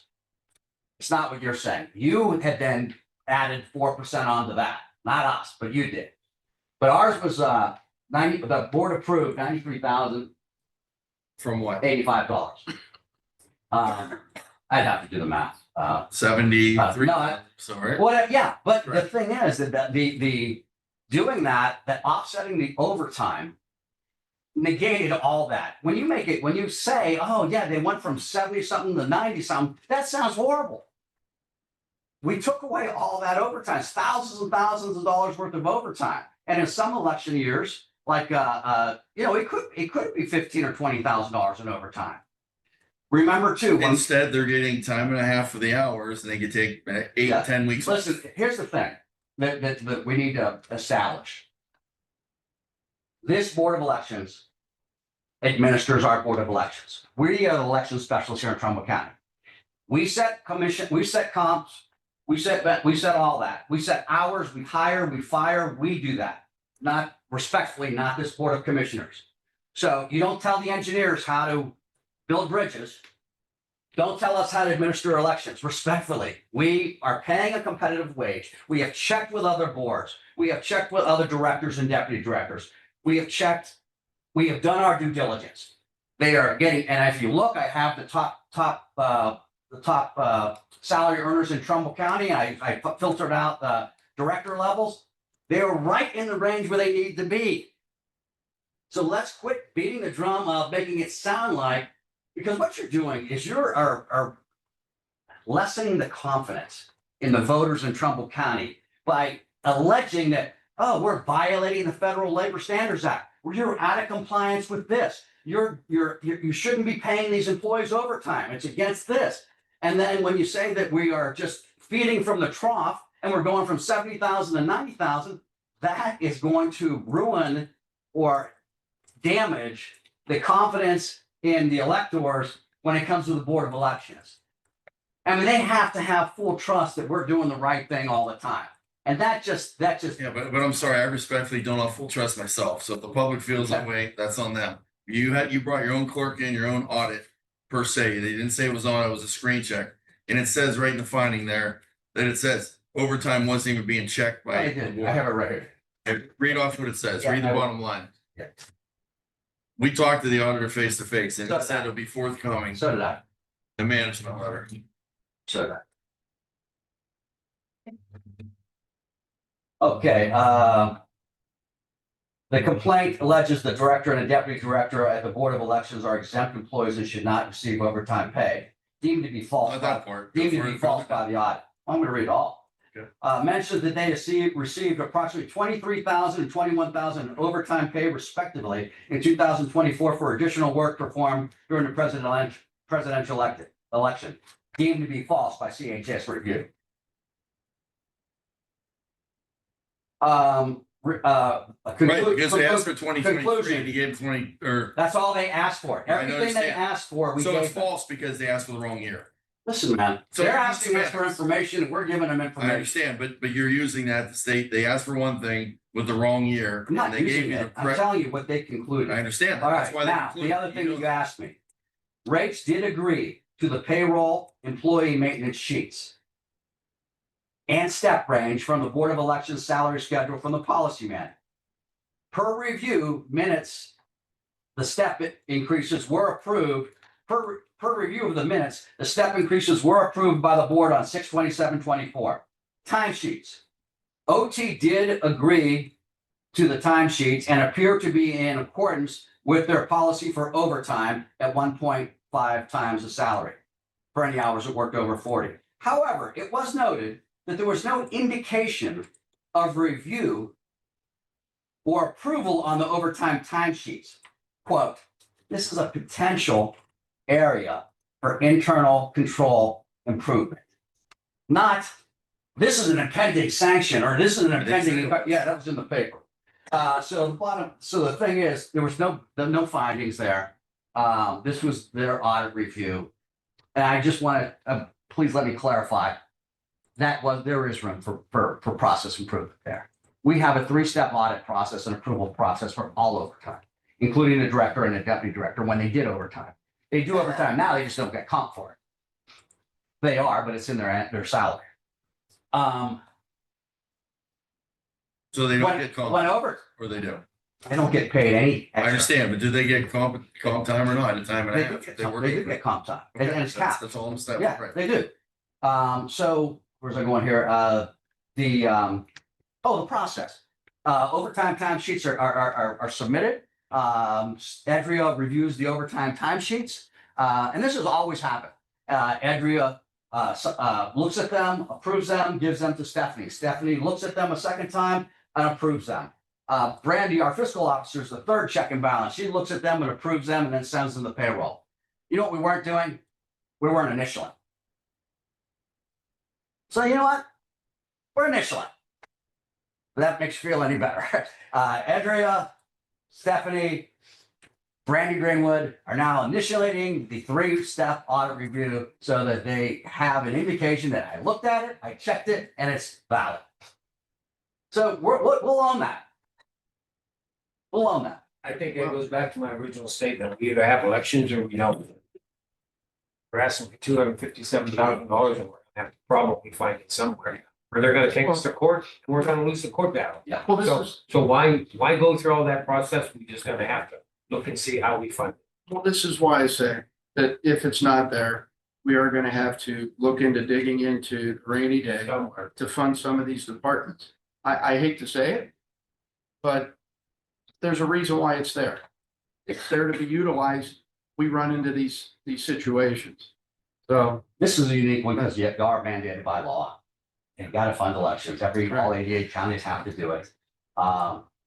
Commissioner, I appreciate what you're bringing up because you're being, you're being, you're trying to be as thorough as possible to show, taxpayer what's going on there. But there are other issues here surrounding that, which where I could, I would agree that if they're getting overtime and they're making maybe even more than what they're making now, that it would make sense that they would be at where the level they're at that raise, so that, that we know how to budget.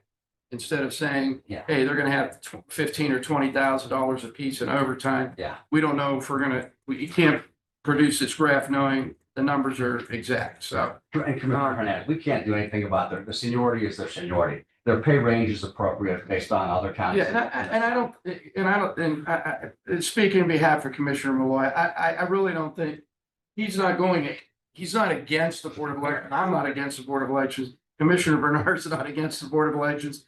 We're just in a position to where we have to be, we have to really watch what we're doing. So, but we appreciate you coming and, giving us all this information here. And we appreciate the board being present too, Yeah, and I would, as well in support. if you wouldn't, I want to be sensitive every time I'm done, but I wanted to, especially for Commissioner Bernard and Commissioner Hernandez, this is relatively new. For you in terms of, budgets and things like that, not budgeting, I know you got familiarity and all that stuff. But like a specific, like a Board of Elections, it's a little unique. We do not have a straight line to the Board of Commissioners. Ours is to the Secretary of State.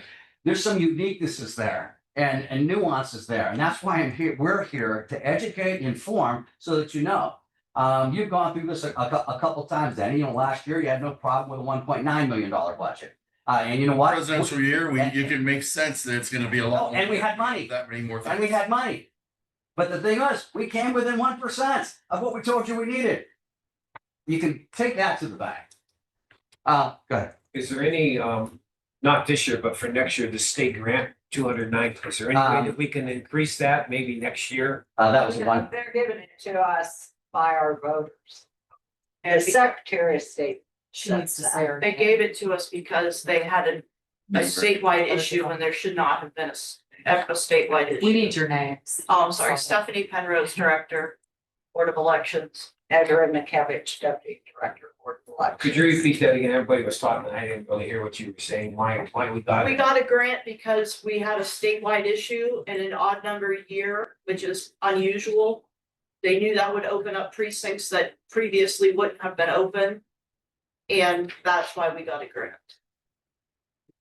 And the other thing, and I don't know a lot about political elections, but early voting, that has to drain you also. That's a great point. Just earlier today, I asked Stephanie, I said, Stephanie, how many cumulative hours are we mandated by the Secretary of State to have early voting that's outside of normal business hours? She goes, well, it differs from primary or presidential or primary to a general. I go, oh, I didn't know that.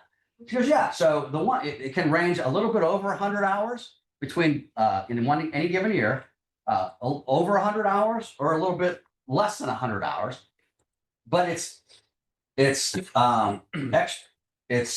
early voting hours. You can have it. So take that, Commissioner Bernard, multiply it by all the number of people that we have working for early voting. And remember too, it's not like, I give you the analogy, when there's snow on the road and the engineer says, hey, go plow the road, and they send one person out. We can't do that. Whenever there's overtime, these two are always there. They're not getting, they're no longer getting overtime or additional comp for that, but they're always there. Whenever we have anybody doing anything, if there's a D there, there's an R there. If there's a D here, there's an R there. If there's a D in the warehouse, there's an R in the warehouse. We're kind of handcuffed to a degree, but for all the right reasons. Right. Absolutely. Yeah. I'm done. My fellow board members, do you have any comments? I would just invite you, if you have any comments or concerns. Sometimes we do feel that it may get a little personal, but sometimes actions can be misconstrued or whatever. And sometimes we feel like maybe we're being, we were the only department that got cut by 23%.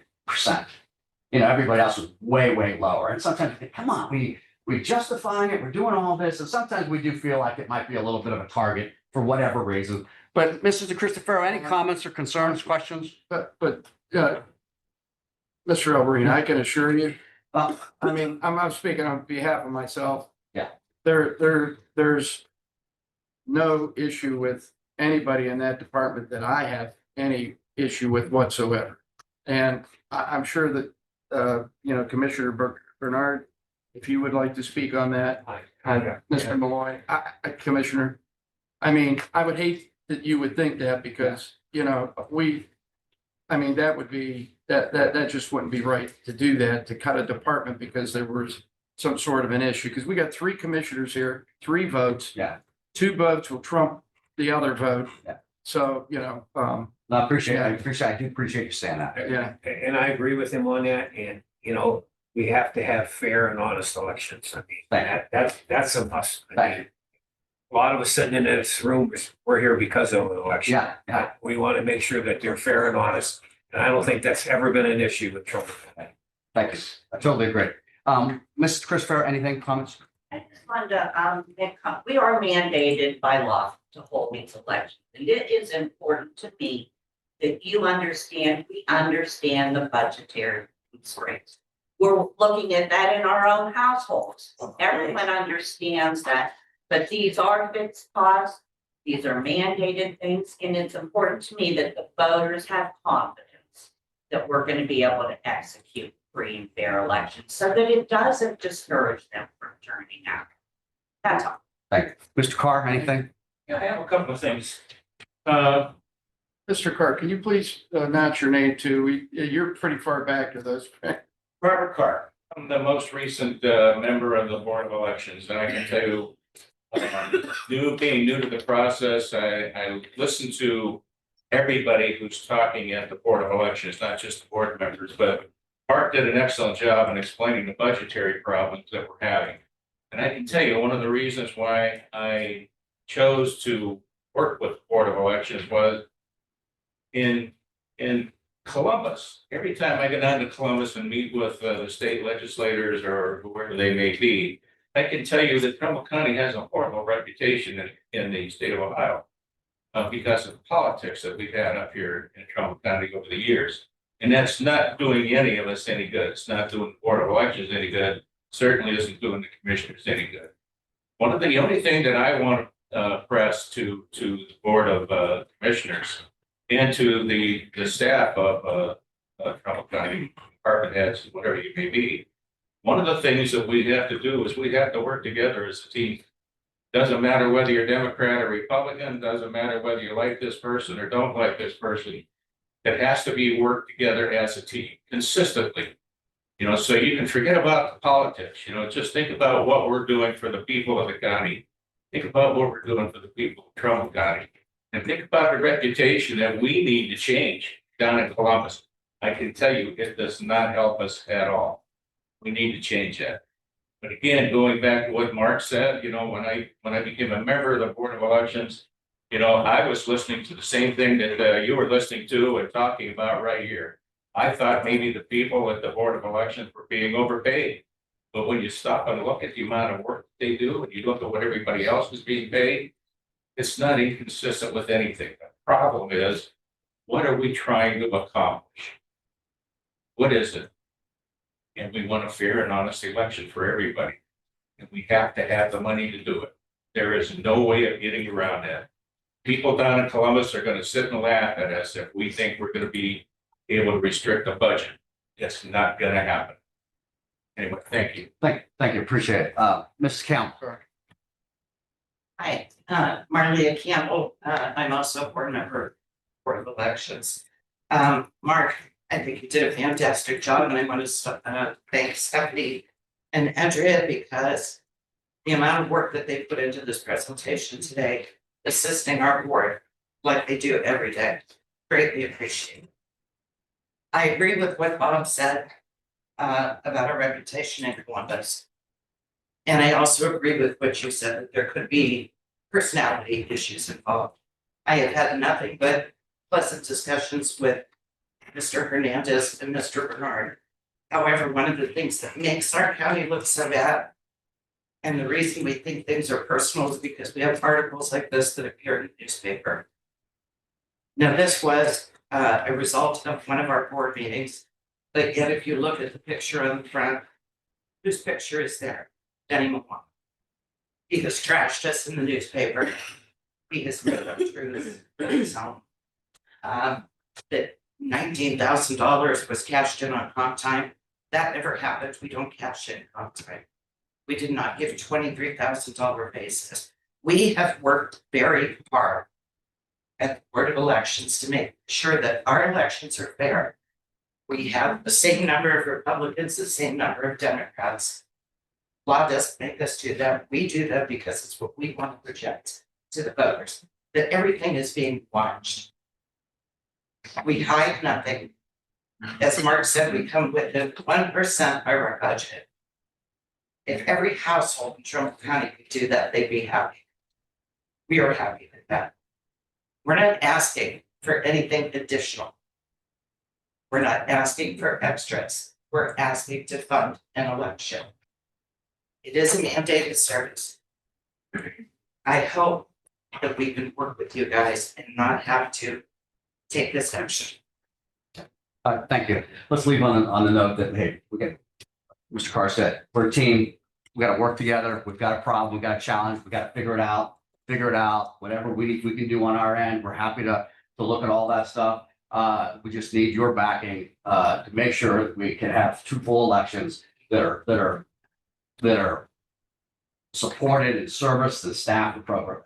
We don't want to cut services or the integrity of the election. So thank you for your time. Really, really do appreciate it. Sorry for taking up so much time. It's important, right? Yeah, it is important. Okay. Thank you, Mr. Albany. Appreciate your time and presentation. Thank you. Okay. Again, we'd like to thank the board for coming, being present here today. Thank you. Board of Elections. We're going to move on to Metroparks. What representation do we have? Commissioner, before we do, since the media is present, I do stand by what was in that article. That was from based on the facts that were cleared up by Mr. Alberini after the fact by Mr. Malaki and Munis. We went by what was in the computer system at that time and what was given to us from the auditor. And there were some things on there that were changed and removed, and we found out afterward it was the auditor that removed it and not the Board of Elections personnel, but based on the facts we had, that order stands true. And whether you want to say it or not, $23,000 is a raise, period. From the base salary from one to another, it's a raise. Commissioner. Okay, it's Randy Fabrizio, Trumbull Yes. Metroparks. Spoke with Lisa on the phone the other day and I promised her that I'd keep it short as she had asked, so I'm trying to stay true to my word.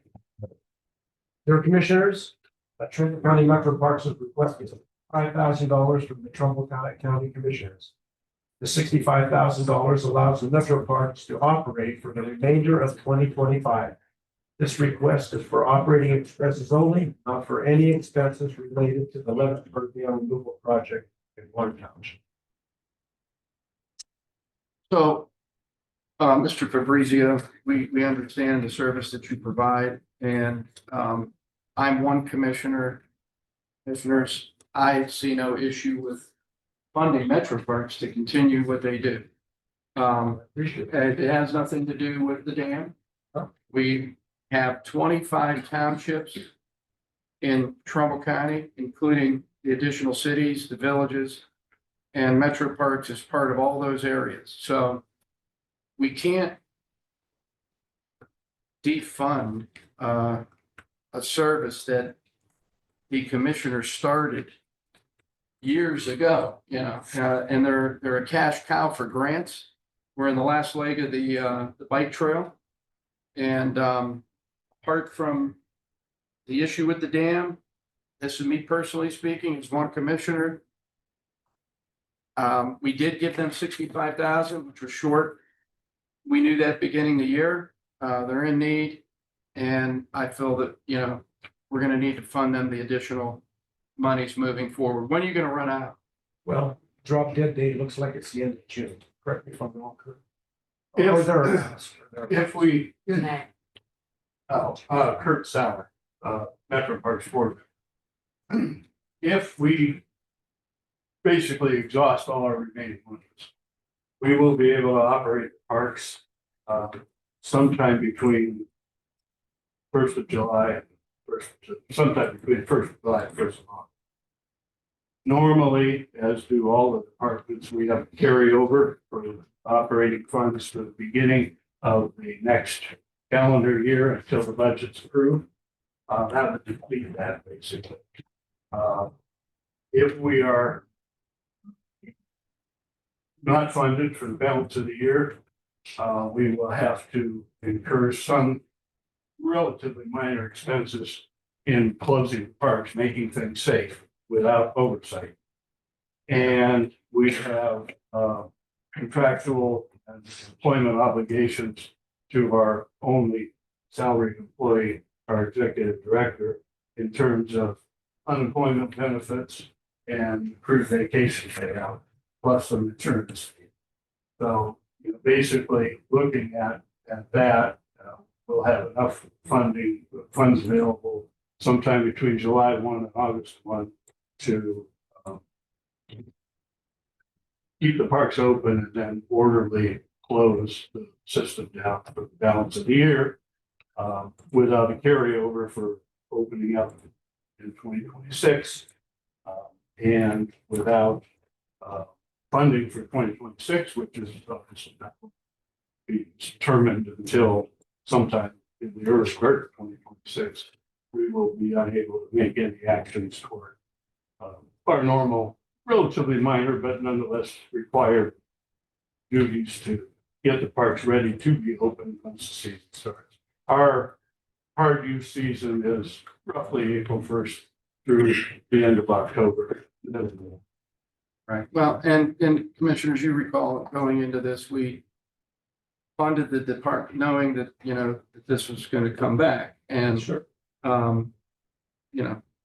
we are in budget crunch, but we're gonna have to find a way to continue to fund it. And, you know, you can't afford to close the parks down. And again, it's apart from the dam issue. We got two different things going on there. That's my personal take on it. Commissioner Bernard, Commissioner Malloy, if you have anything to add to that. I just have, they asked initially for 130 at the beginning of the year, we gave them half. And I know the director cut back to 4-day work weeks to save money. We So- also cut down our portable restroom usage. We reduced trash pickups, although we had to add a little bit of that back because we were getting nuisance trash. So if we kept them on that schedule, wouldn't there be a savings less than that 130 by the end of the year? Couldn't we go a little less than that 65? Possibly, but again, we need carryover funds to fund us through, till you determine next year's budget, to pay our employees. We also cut back on one contract employee who basically does mowing and minor maintenance. We're down to two of those. And we have replaced the secretary for over a year. So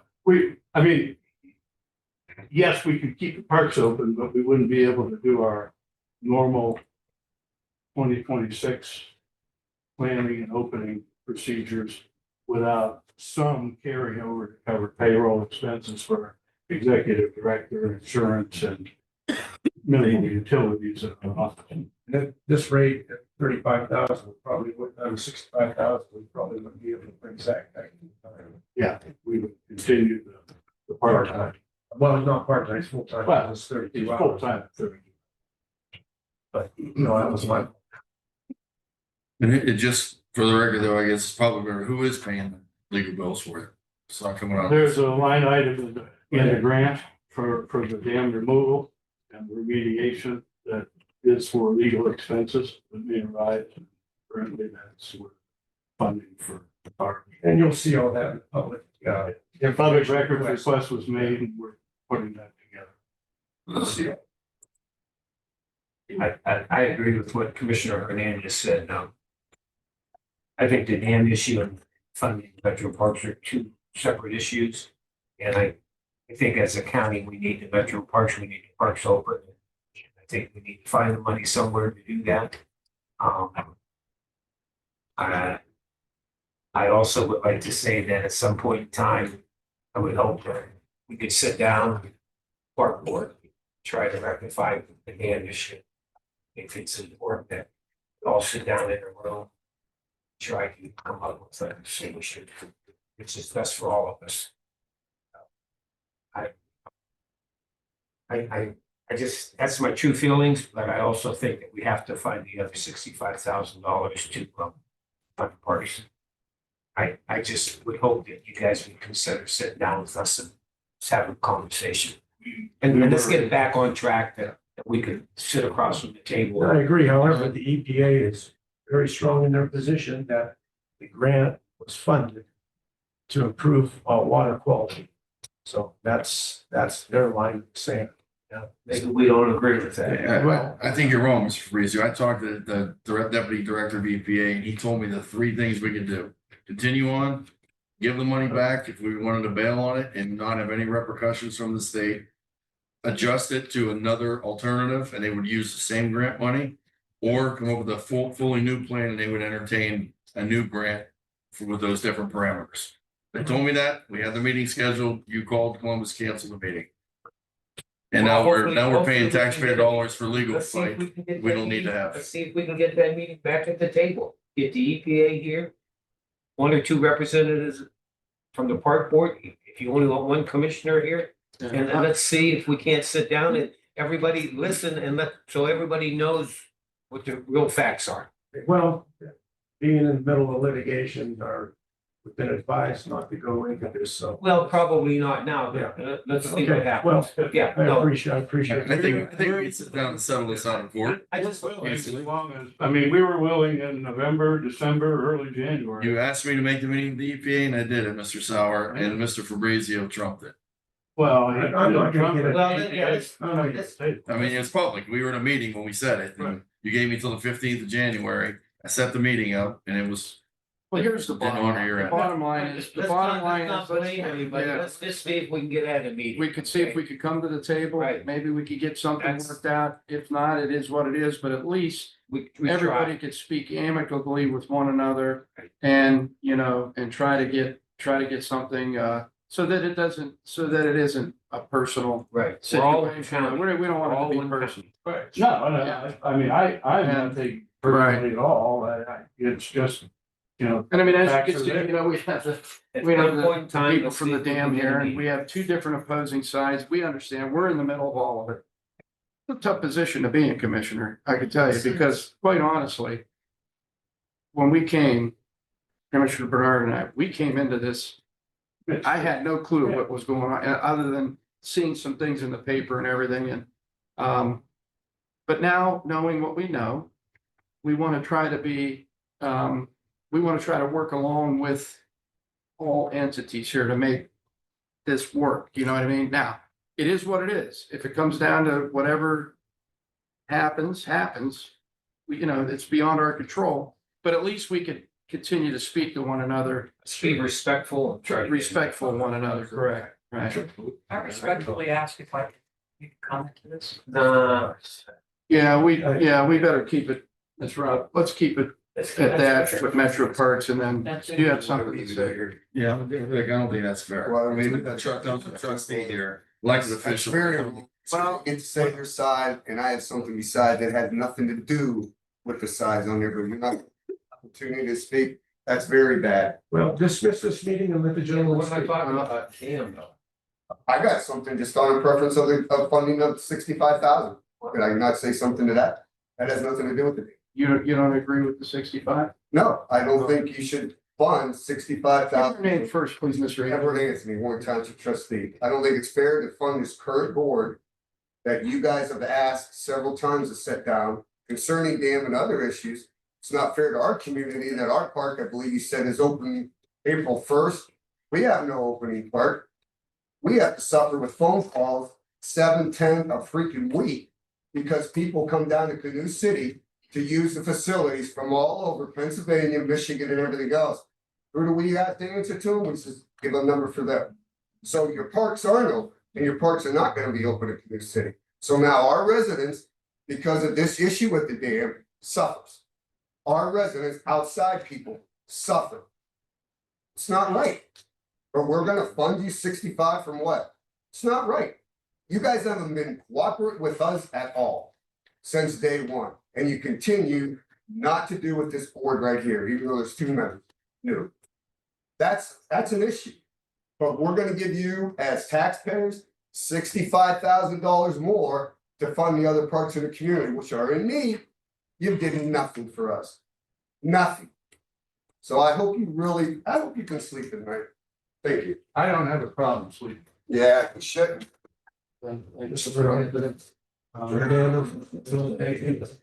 Appreciate your time. Any questions, call. Yeah. Okay.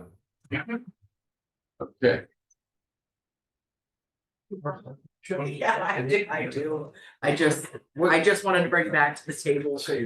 Sorry, Michelle Goss, Trumbull County Dog Warden. I just wanted to bring back to the table my temporary transfer that I had asked about last week.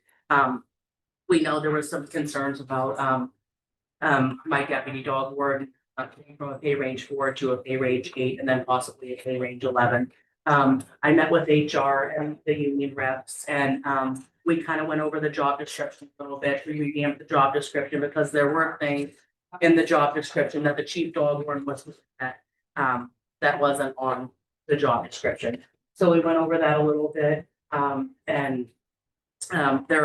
have a copy for everybody. There are some numerous things that weren't on the job description that the chief dog warden is doing and why it's an important role at the dog kennel. We also talked about coming to some type of an agreement that during this time that the chief dog warden is off till about Alex, was it like the middle of August so far, right, as of right now? Okay, that when we bumped up the deputy dog warden, we would bump him up to the 6. So we came to that agreement and I was trying to get approval of that. We didn't go to the 8, and he is not going to get the 11. The union is willing to extend it over the 60 days that we need to get us into August. Alex, were we looking into something to do with this? I don't know if there was something that we needed to, that you, last week you were gonna look into. Yeah, that's what we had the meeting. I was not allocating Johnson Bush Human Resources Department. I had seen some concerns with the job descriptions. Obviously, as Michelle just stated, the job descriptions were 95% the same. Therefore, I had a hard time justifying somebody going from a peer range 4 to a peer range 8. Like Michelle said, as always, continuous meetings, met with Michelle and the union on Monday. The union agreed with basically essentially synopsis of, yeah, there's too many similarities in these jobs. Therefore, the person we're proposing the person not be elevated to the peer range 4, be elevated to a peer range 6 for the temporary time. I think we can live with that way more than we can live with, again, going from pay range 4 to pay range 8.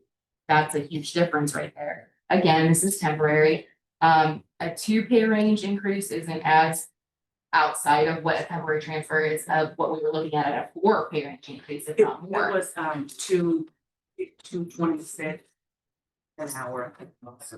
Yeah. And the from the 4 to the 6. And then you can see too, I highlighted in yellow.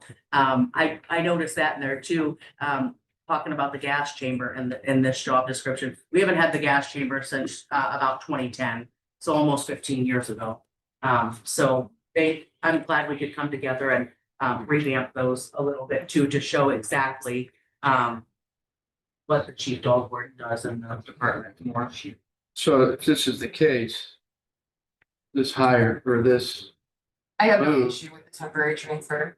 we need to put this on the agenda for, Yeah, so the technical leader contract states it's up to a director. However, it says it's our director. However, our legal analysis does say that at the end of the day, the director reports to the board of county commissioners. So it's really a process question. It's not really cut and dry. But because it was looking to be out of that temporary, which it was, we concluded that this was not a temporary transfer. This was something that was going to go past the 60 days. That is outside of the contract. This was something that was extremely looking to elevate an employee that we didn't really look at all of that before. So now that we've looked at everything, now that I've addressed the issues with the job descriptions, the union's aware now that there's major significant issues with the job descriptions. I mean, significant. We have a lot of work to do, and that will be forthcoming. I will be talking about potentially, we need to sit down and figure out the dog, especially if we are ever going to potentially get a new dog kennel. This is not going to work with the way that it currently is. The job descriptions need revamped. Everything you've looked at. I mean, I don't know how these job descriptions even passed what they did, but they did. I inherited this. We inherited this. Now that I know about it, now that I caught it, she just happened to, this temporary transfer brought this kind of all up is what happened. And I needed to do a full HR review. And I have found a lot of areas of opportunity. That's what I'm going to say right now.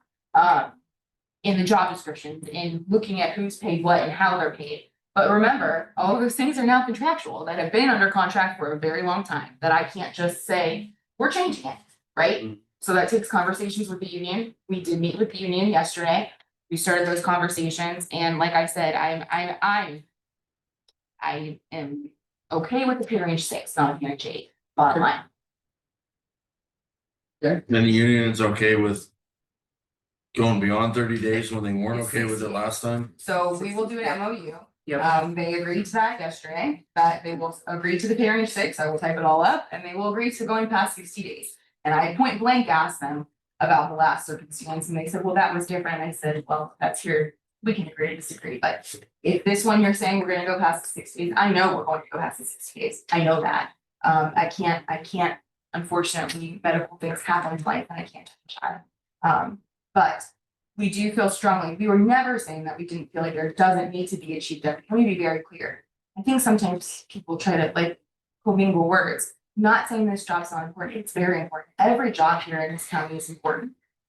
No matter what you do, you're here for a reason, and we need those services because we need to be able to provide services to people and to the dogs. But I was questioning the amount. That's what was being questioned based off of the job description, which is what you hired me to do. So. Very much so. That's good. Yes, to me, it's now that it's been rectified. Okay, thank you. Thank you. All right, Michelle, thank you. Still looking to build that dog. I was just asked by a commissioner today when it's gonna be built. Hopefully sooner than later. Well, and just commissioners for what it's worth, so we can move on, before, when, I kind of been saying this to Michelle anyways, when we get ready to do the dog kennel or when it ever does come to fruition. Now I know we need even a lot more work around roles and responsibilities, and if we really need to make sure that they're set up for success. So we need to work with the union Well, to bring us to light. yeah, HR, yeah. I mean, HR, yeah. And Michelle, and it's just things that we need to just really make sure are clear, there should be clear roles and responsibilities, all these things really need. No, I agree 100%. If we're gonna move forward to do it, then let's make it. We wanna do it right. Make it right, No? right.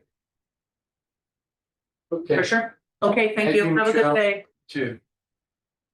Okay, Thank you. I think we have public comments or so.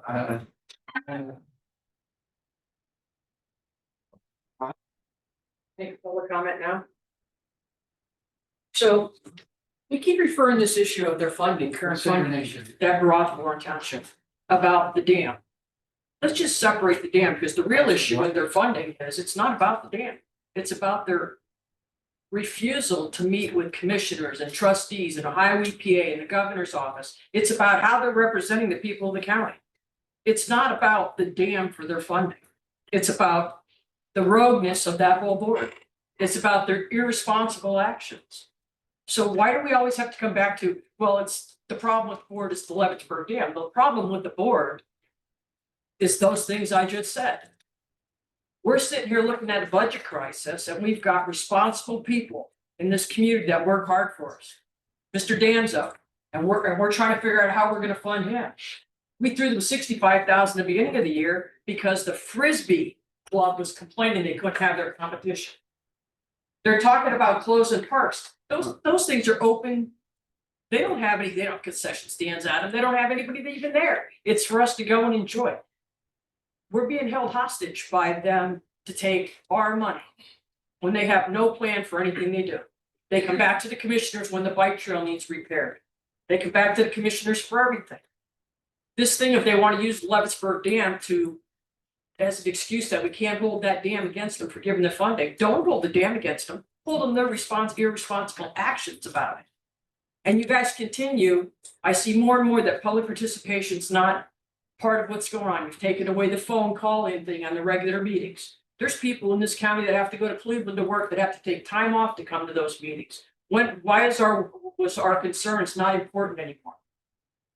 Don't shut the public down, the very public that you are representing. I can answer that. That was a decision made by the commissioners, and most of what we were getting on those phone calls were nothing but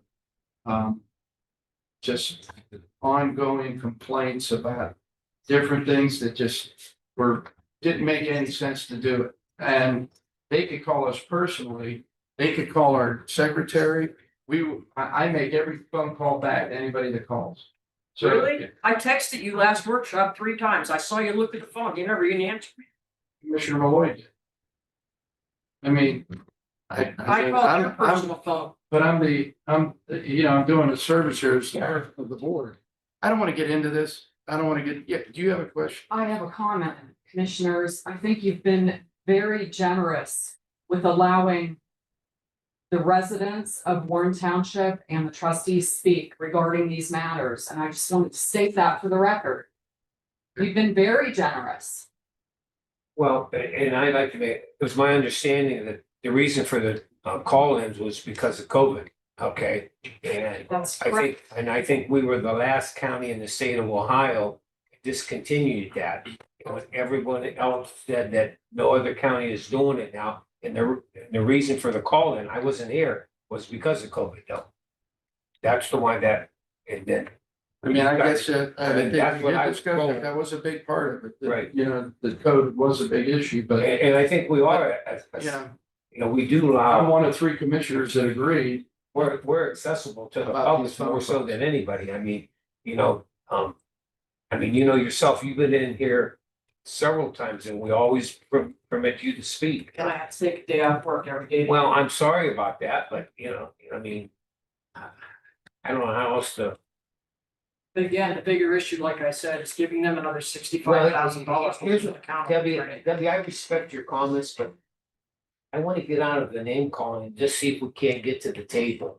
And let's see if we can't resolve something. We've been doing this for how Well, many yeah, years? but It's them, it's not us that's opposed to. Well, I understand that, but we're not gonna get anywhere if we keep going after them.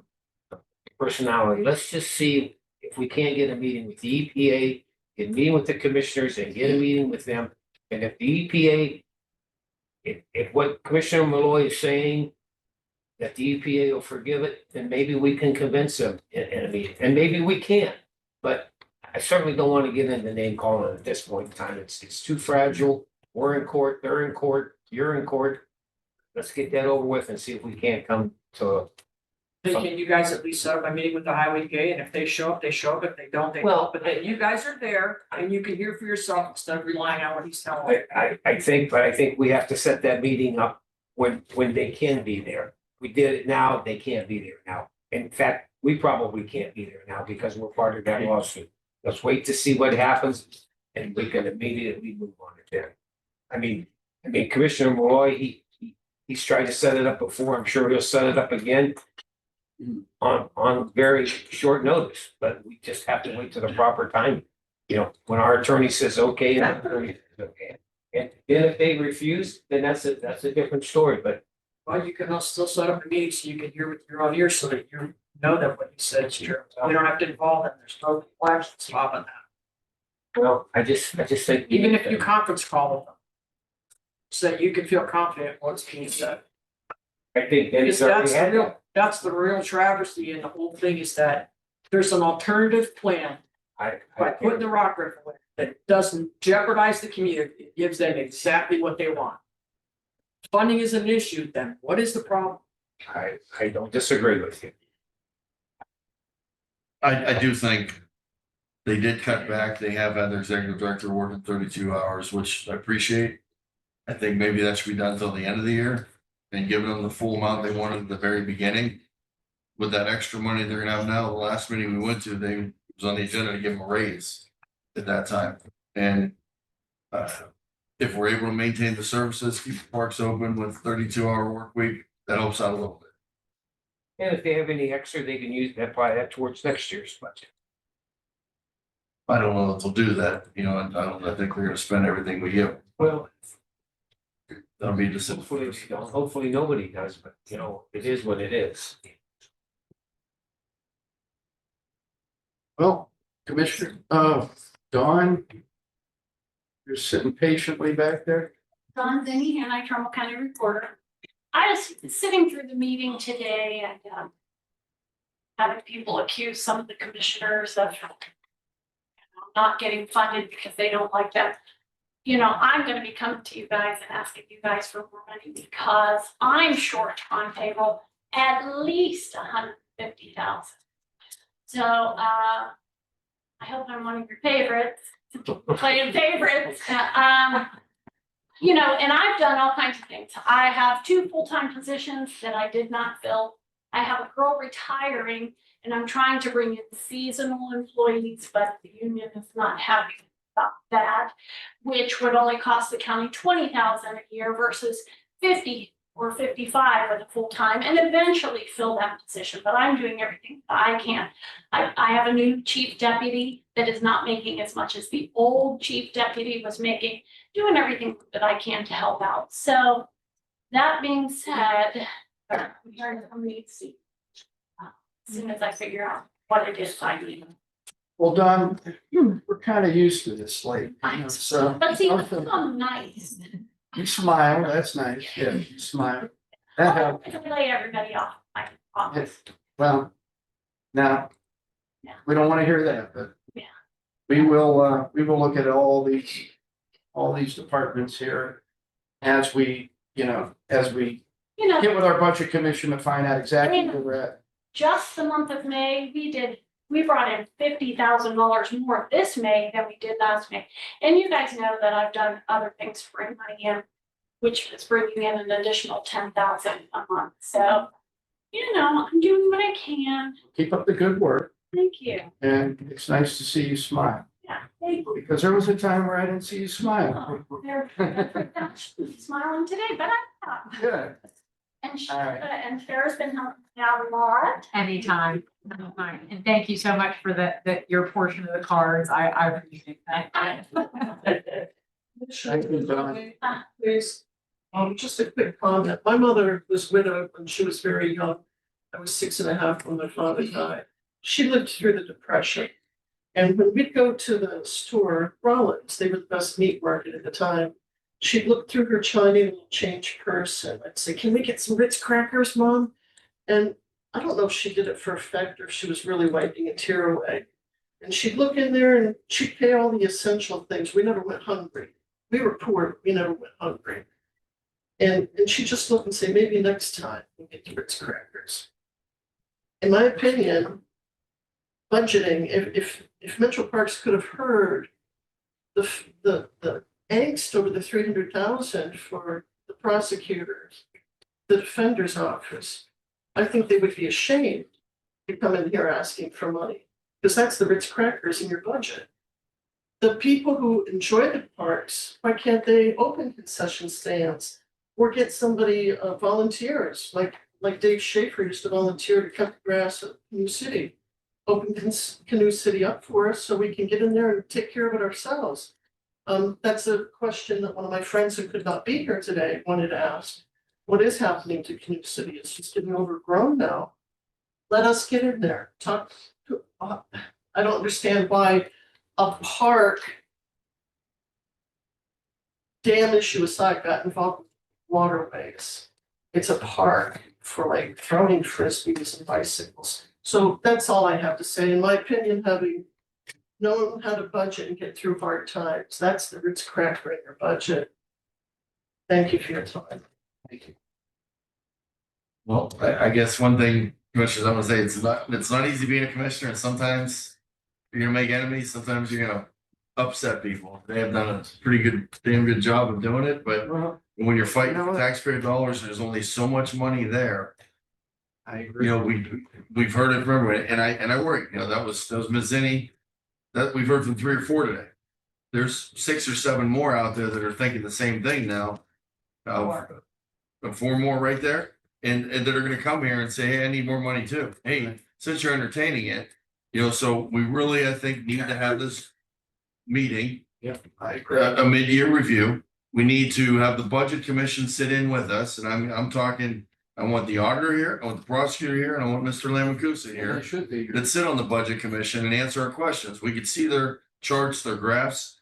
It looked like we are making more money than we anticipated, maybe $1 million more from the graph that we saw today in an email. We need to have them justify it and re-speculate where we're gonna be. Because if not, we're not gonna be able to do our jobs effectively. Willy-nilly handing money out here and there because we get a good pitch. Mr. Alberini, great salesman. Mr. Fabrizio, good salesman. They speak for a living. That's what they do. Doesn't mean it's right because someone has a better spokesperson than the next agency or organization. Bill Danzo, great job. He's a lawyer. I would hope that he's an attorney. And then Mazzini comes in and kills us with kindness, tugs at our heartstrings. So, but this is something we just have to, I caution us as a board.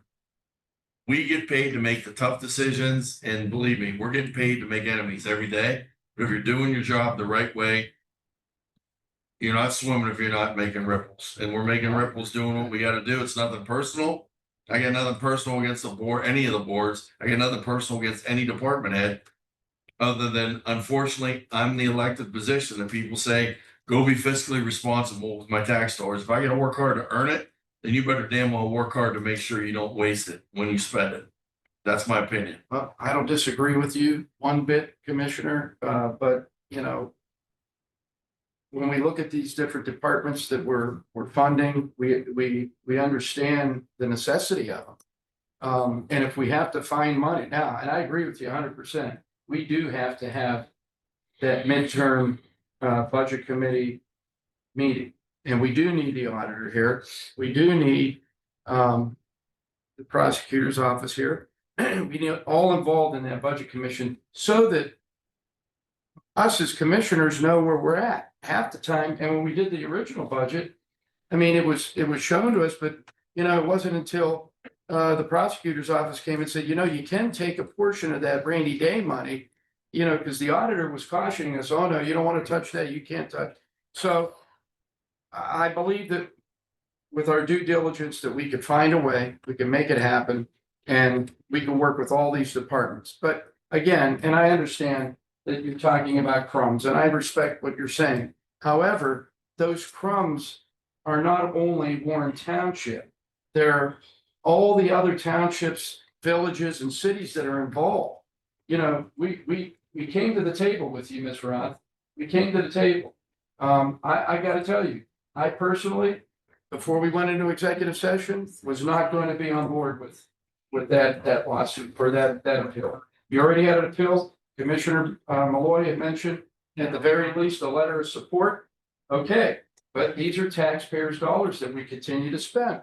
So my comment on that is we are not dealing with just one township. We're dealing with multiple townships that enjoy those services. So, hey, this is a thankless job. We're going to take criticism no matter what we do. Sure. And you're right. And we If need you're not to doing point your out, job, we need to point out wrongs where it happens. You're right. As far If as you're Board not- of Elections, yeah. when I if you're- first got into politics, the Board of Elections went against me. I fought them all the way to the Secretary of State. The Secretary of State sided with me against the Board of Elections. So they did make bad decisions there, and it was proven by the Secretary of State in a ruling by him. State of Ohio versus Malloy, Trumbull County Board of Elections versus Malloy. I won. The board was wrong. So I've seen them be wrong before. I had another instance where I watched a guy bring in about a dozen ballots and put them in the ballot box out front. I went to a previous deputy director and brought it to his attention that someone just dumped 12 ballots in there. And he said he must have a big family, did nothing about it. So I've seen wrongs. I've heard every wrong you could think of in government. As you run, people come to you and tell you what's wrong. So I've heard wrong. So am I skeptical a little bit? Yes. Do I believe in this new board? I'm giving them the benefit of the doubt. I love the new deputy director. I believe she is a step up from what I witnessed before when I had the previous complaint.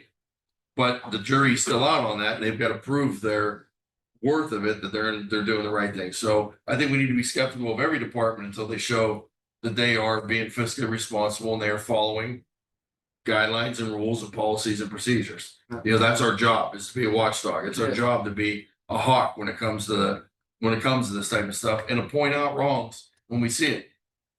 On a last note, just one more time, Mr. Alberti said, oh, this ruling, this, and this. There was something wrong with the data we were given in the munis that showed gross overuse of comp time and vacation leave.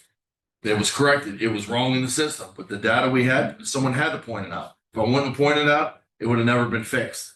Now it's fixed. We move on from it. But I'm not a bad guy for finding a mistake, and they're not a bad guy for rectifying the mistake. But a mistake was made in the system, and we had to fix it, and we did. So that's my final wrap up of that. I mean, this isn't easy taking criticism, but Listen, you know, we that's all why they take pay credit. us. Denny, we take criticism every day of the week. Just read the internet. Get on the internet, get on social media. I mean, I'm been made to look like, well, I don't even want to go with it. I get it. I get So it is politics. Unfortunately, we're in government. We operate as a government. The politics is the dirt. This is why we get that kickback from everybody that, you know, that doesn't know what it's like to actually have this job. Pushback. Don't say kickback. Well, Pushback. yeah, pushback. To have this job, which I'm Commissioner Bernard and Malloy, you can agree, this isn't a part-time job. I don't care whether they see us here or not. It's full-time. Our phones don't stop ringing. We get emails all day long. I get calls on Sundays. I'm returning people's calls on Sundays, every day of the week. It's just, it's not part-time and it's not full-time. It's more than full-time, a full-time job if you're doing the job that we do. So you may not always see us in this office. Guess where we're at? We're out on the street, hitting these sanitary sewers. Gary, we have another one at 7 o'clock coming up. I'll be at the Geauga Waste District tomorrow at 1 o'clock after the meeting. We got all kind of things going and nobody sees it. Anyways, I'm tooting my horn a little bit on our behalf. But yes, if you're doing your job, you're gonna get pushback, not kickback. We've all three of us approved, we're not afraid of pushback, we're not afraid of criticism, we're gonna do what is right. I think we need to schedule that Yes, budget we hearing, do. and I have some comments, but I'll wait till we have that meeting for my comments about the budget, so. Okay. Do we want to set a date now? Can we pick a date? And at least try to make it work for the other three entities? It would have to be after next week. It would have to be in July, I think. Okay. Oh, To give them time to. Yeah. Where are we at as far as knowing how much money we're gonna have, or when do you think is the appropriate time for us to have that meeting? Well, there's another budget commission meeting, I believe, next Monday. Check my schedule. So by next Monday, those happen every 2 weeks. So I believe the next one is next Monday. We'll know at least at that moment what the most up-to-date projections are. I guess I'll use the word projection. But again, that could change. Sales tax, the projection can change month to month, but really we meet every 2 weeks that those are gone over. So like I said, at the very least, next Monday would be another meeting that we can have the best information at that time. And we can meet often too. We can meet once a month if we have to. Look at the budget. Correct? You can do that as much as you like. Yeah, I think instead of meeting every 4 months or 5 months, I think maybe once we set up this meeting and then maybe every 30 days we take a look at it. Mr. Danza, could we meet at your budget meeting with three commissioners and have a special meeting at that meeting? And do it there? I suppose you could. It's just it's a little awkward maybe for that. It might be better to invite the budget commission to your meeting, but Is that downstairs? I'm not allowed down there.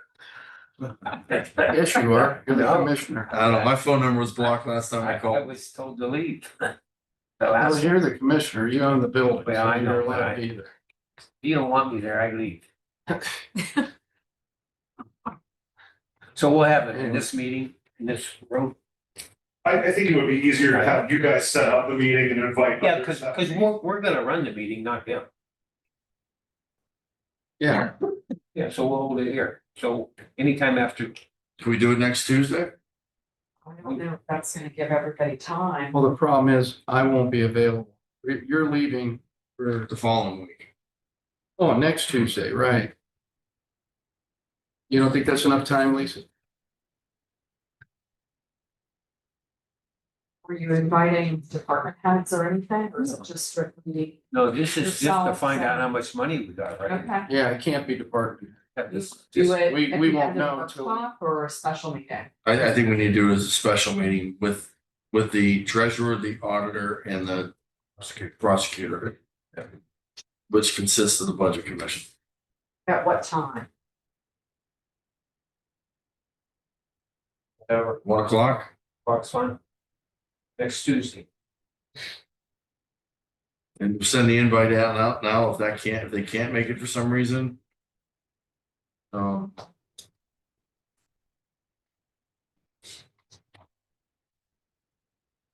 Then let us know when they are available. Then we'll go from there.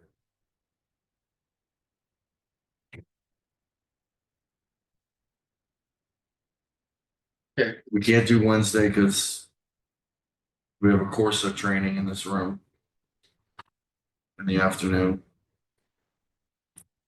And I know they have border revisions meetings on Thursday, so that's about the only.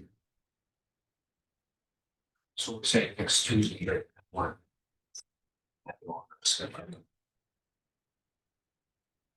And then commissioners, the following week, Juneteenth week. Are we taking that week off? Yeah, you have a meeting on the 20th with the senators, or no, was that canceled? No, Oh, wait. that's, the 20th is a go. Yeah.